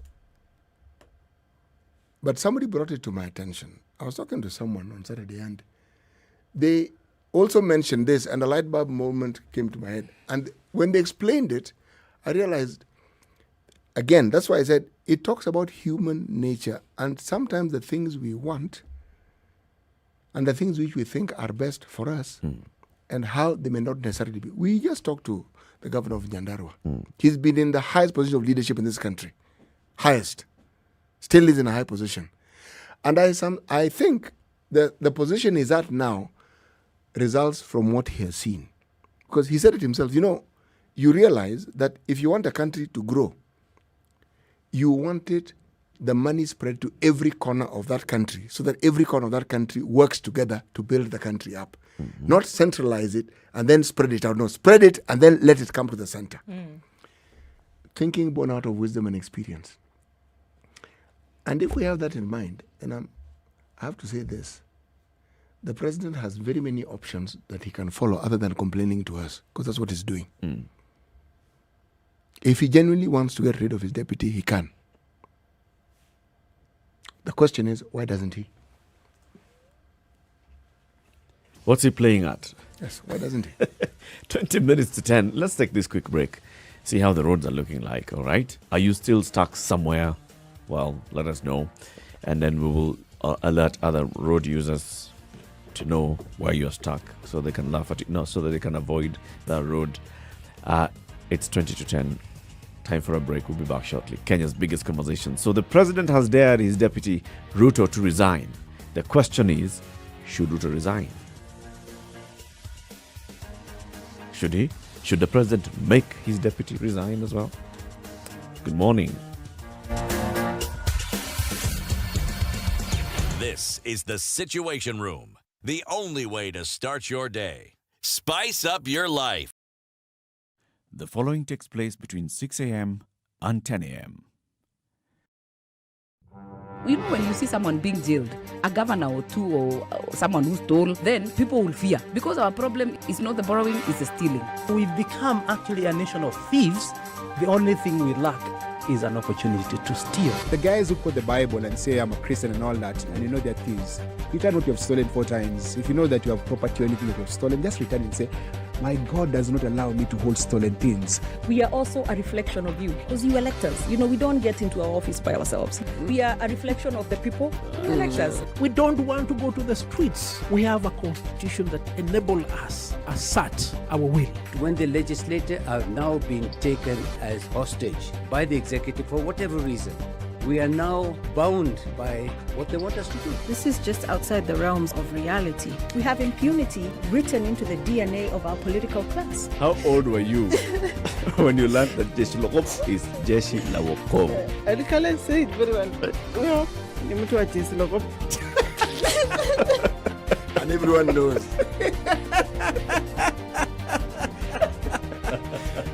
Okay. This is the Situation Room, the only way to start your day. All right, still quite something on Mombasa Road today. Other parts, and the Southern Bypass, my goodness, what's going on here? Southern Bypass, and they're connecting from the Likoni interchange. It's a bit slow right around that area that also connects from the ICD. So let's look out for that one, guys. We thought it would have let up by now, but I guess not quite. Jogoo Road looking a lot better. Right around the Makadara train station is where we still see a little bit of a hiccup here and there. Uhuru Highway is what we're going to see, then trying to connect with Haile Selassie coming off of the Nyeri Stadium roundabout. Continues for some time. Most of the traffic now has reduced quite some. On Thika Road, for example, not much of an issue until you get to the Pangani underpass there, a little bit here and there. Langata Road also, quite hot and heavy. So let's watch out for that one. Coming off of Chiromo as well, coming out of Westlands. That entire area still a bit of a mishmash. So that's what it looks like now, coming out of traffic hours soon, but still heavy traffic in some areas. Where are you stuck? Let us know. SpiceFM KE through the day on Twitter. Text on 40127.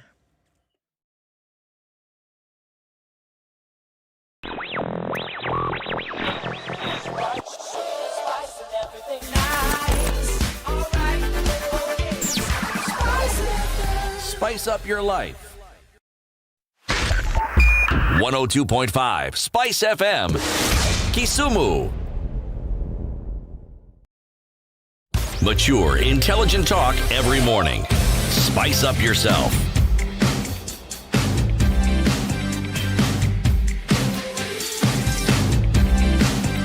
Mornings done right. right. All right. So 94.4. And the conversation continues.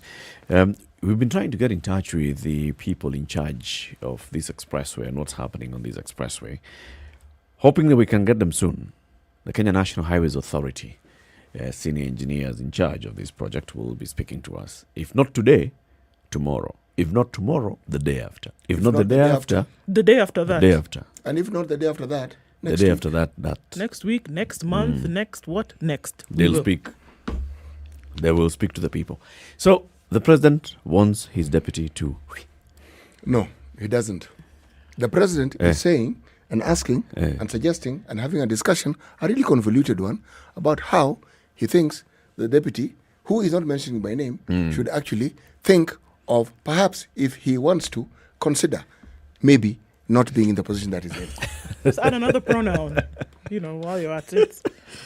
If you find it within your heart, please leave. If, after careful consideration, you have thought of this particular matter, slept on it, given it perhaps consultative perspectives, and even thereafter, if you still look and see, and there's an element of unhappiness that creeps into your mind, and you feel that really this is not the place that I am at my happiest. I almost hear you saying that there's something that's stopping him from coming out right and saying, look, my friend, pack up. There's something that's stopping him from doing that. Sometimes it's protocol. Sometimes it is. Well, apart from the protocol and, and also there's him, the way he is. It's the person. His personality. Yes, and how he deals with things and how he says things. Yeah, for sure. Probably he's a little bit too genteel to be able to do something like that. Come right out and say, look, my friend, out. His character, his personality. Because you'll find other places where they say, look, you're not towing the line. Yeah, there are people. So a guy goes to the market and says, kama huyu mwanamke nimeacha kwa nyumba hataki, si aende. Yeah, it's telling the people in the market that they don't even know where you live. Amani. Good morning, Eric. Good morning, CT. Good morning, Drew. Good morning. Thank you for your great conversation. It was very similar this morning. And the humor has been great too. So thank you. Now, about removal of the DP. As Titi has very aptly put it, Uhuru is negotiating, he's suggesting, he's recommending, because he's got no power to actually throw out Ruto as he pleases. When you look at the articles in the Constitution, especially Article 145 and all its different subclauses, you find that the threshold is very high, very steep. Uhuru cannot guarantee it. Why? Because he knows very clearly that without Ruto, he would not be president.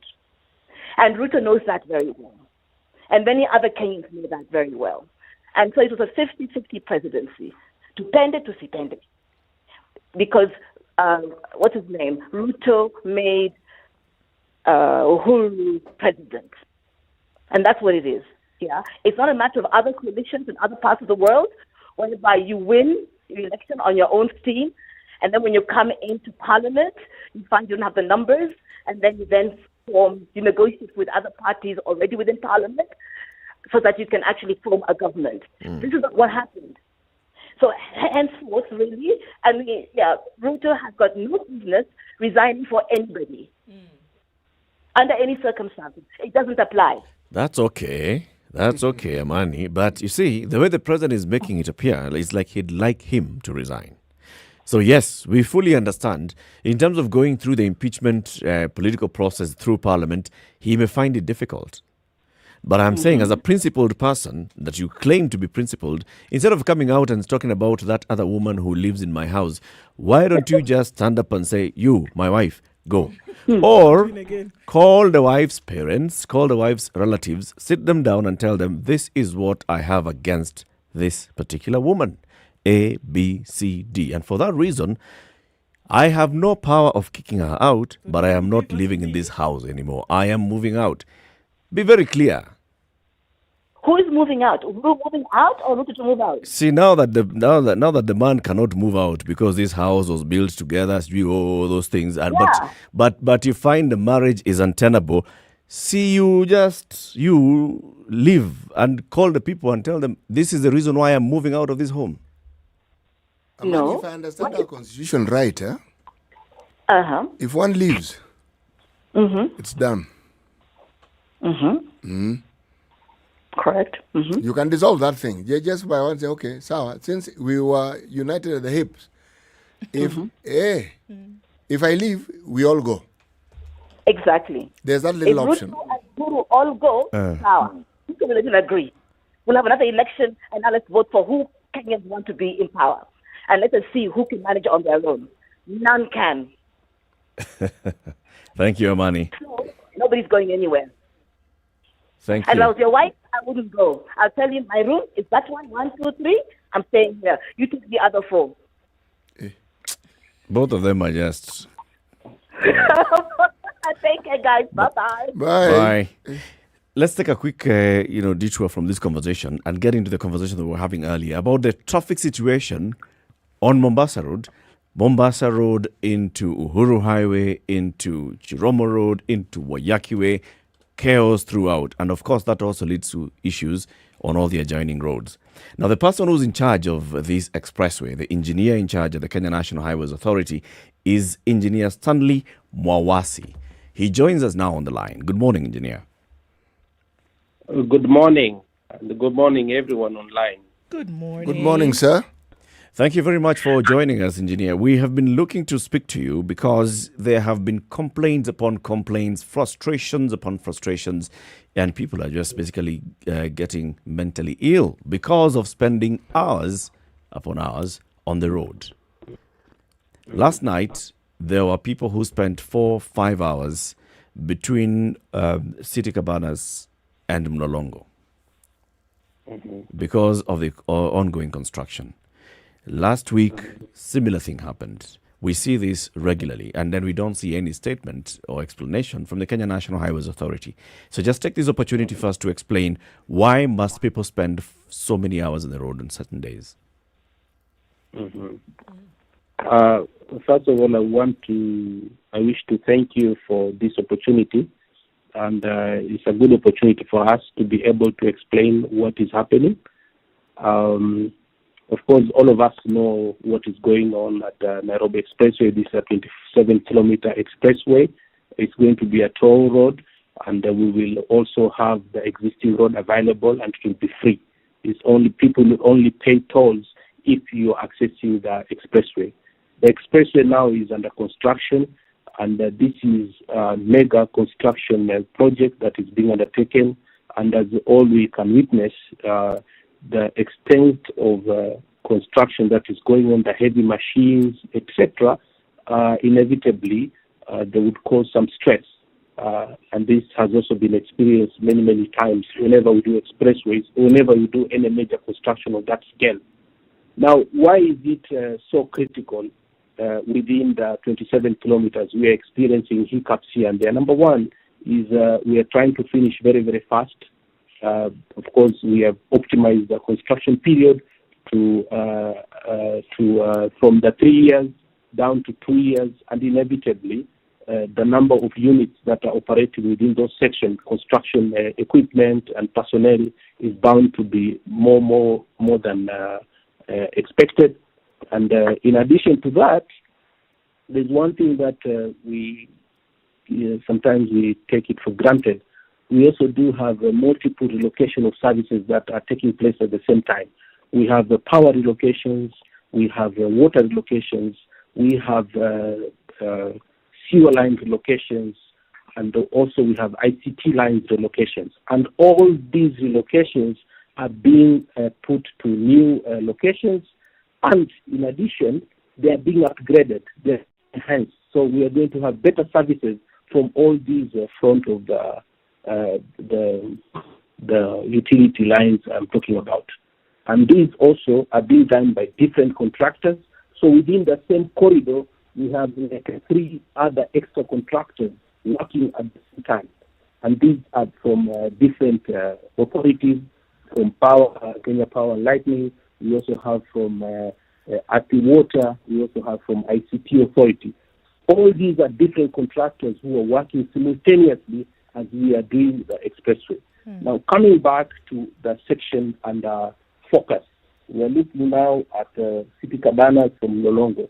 Yes, I think it was about 2 weeks ago we had a major shutdown or major clogging, which resulted in people spending a lot of time within the section under reference. That time, of course, there was a bit of heavy work that was going on within the section just outside Lolongo, and it caused quite a bit of a jam. And the following day, the whole team was there, and we put in several measures. And amongst the measures we put were to ensure that at any one time we have the 2 lanes available each direction through the construction works to relieve the traffic.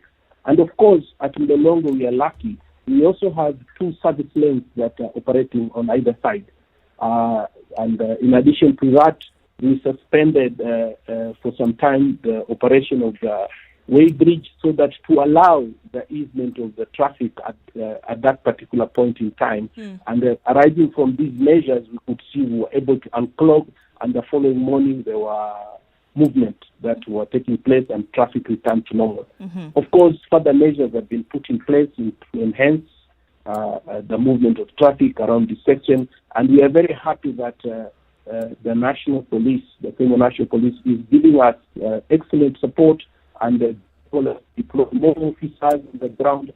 We are always in touch with them. The contractor also has been very, very supportive in terms of even allowing some of the traffic to pass through the works, through the actual construction works. When he has seen some sections, he allows them to pass through to ensure that the Monanchi stress is reduced and more and better services offered. But engineer, that last point that you've just raised now it's unfortunate, because the truth of the matter is that the stress on the Wananchi is actually not reduced. If anything, it is increased.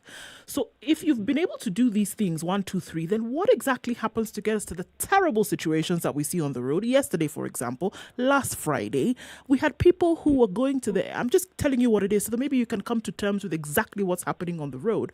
People going to the airport, having to get out of their vehicles, put their luggage on a border to be able to get to the airport, and then they get on the other. School buses, children who are sitting in traffic for hours, who actually should have gone home.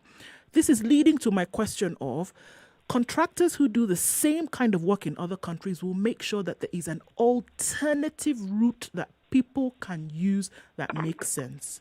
Because with all due respect, the traffic that we are seeing is beyond uncomfortable. I didn't get your last bit. Could you just with all due respect, the traffic that we are seeing, repetitive in nature, on the same road, is beyond uncomfortable. I agree with you that the snarl-up has been quite depressing. As I mentioned earlier, the incident previously is about, I think, 1 or 2 weeks ago. Last night. The result, I'll come to the last night. It was due to some snarl-up that happened within the construction area. But it was also excavated by the motorists themselves. They were not willing to follow the instructions that were being given by the police officers on the ground. And it led to people just facing each other, the ones coming from Mombasa and the ones going to Mombasa, literally clogging and just facing each other. So it was very difficult to unclog the situation. Jumping to what is happening at, last night. Yes, last night again the same thing happened, and it was managed to be, actually unclogged much faster than the previous night. And last night there was an accident that happened at Lolongo, and this accident is what caused the snarl-up. It was not because of a similar thing that happened previously. It is a traffic accident that happened, and when motorists were being requested to follow the order in terms so that there is an orderly movement of vehicles, many were ignoring the advice being given, and it caused a bit of snarl-up. But once the police were able to remove the accident wreckage on the road, again the traffic eased and it came back to normal. Actually, I myself drove to the airport around 9 o'clock and the traffic was moving. It was moving. Engineer, if Yes. you don't mind, we'd like to invite you to the studio so you can come and also, explain this very well to the people so that they can understand, first of all, the thinking, the engineering thinking behind it, and the plans that have been put in place, and how then motorists can work with Kenha to make sure that this project goes on smoothly and people get to go where they're going smoothly. Is this, or would it be okay to have you in the studio tomorrow at 7 a.m.? Oh, yes, absolutely. We are always available whenever invited. Very good. We are willing to share information. We are willing to come over and answer all the information and This is even take you to a tour of site. This is very good. that you So, can engineer, let's say appreciate that because we have run out of time, we have come to the end of our show. We shall have you in the Situation Room here tomorrow morning at SpiceFM and KTN, tomorrow morning at 7 a.m., so that we can have this conversation in detail. Thank you very much. I think we will arrange also with our communication experts Yes, so that we will we do loop that. everyone in. And We will do that. I know you're in contact with them so that We will. we can have this story. Asante sana. So, time unfortunately has run out. Have a lovely day, folks. We'll have the engineer in the studio tomorrow morning.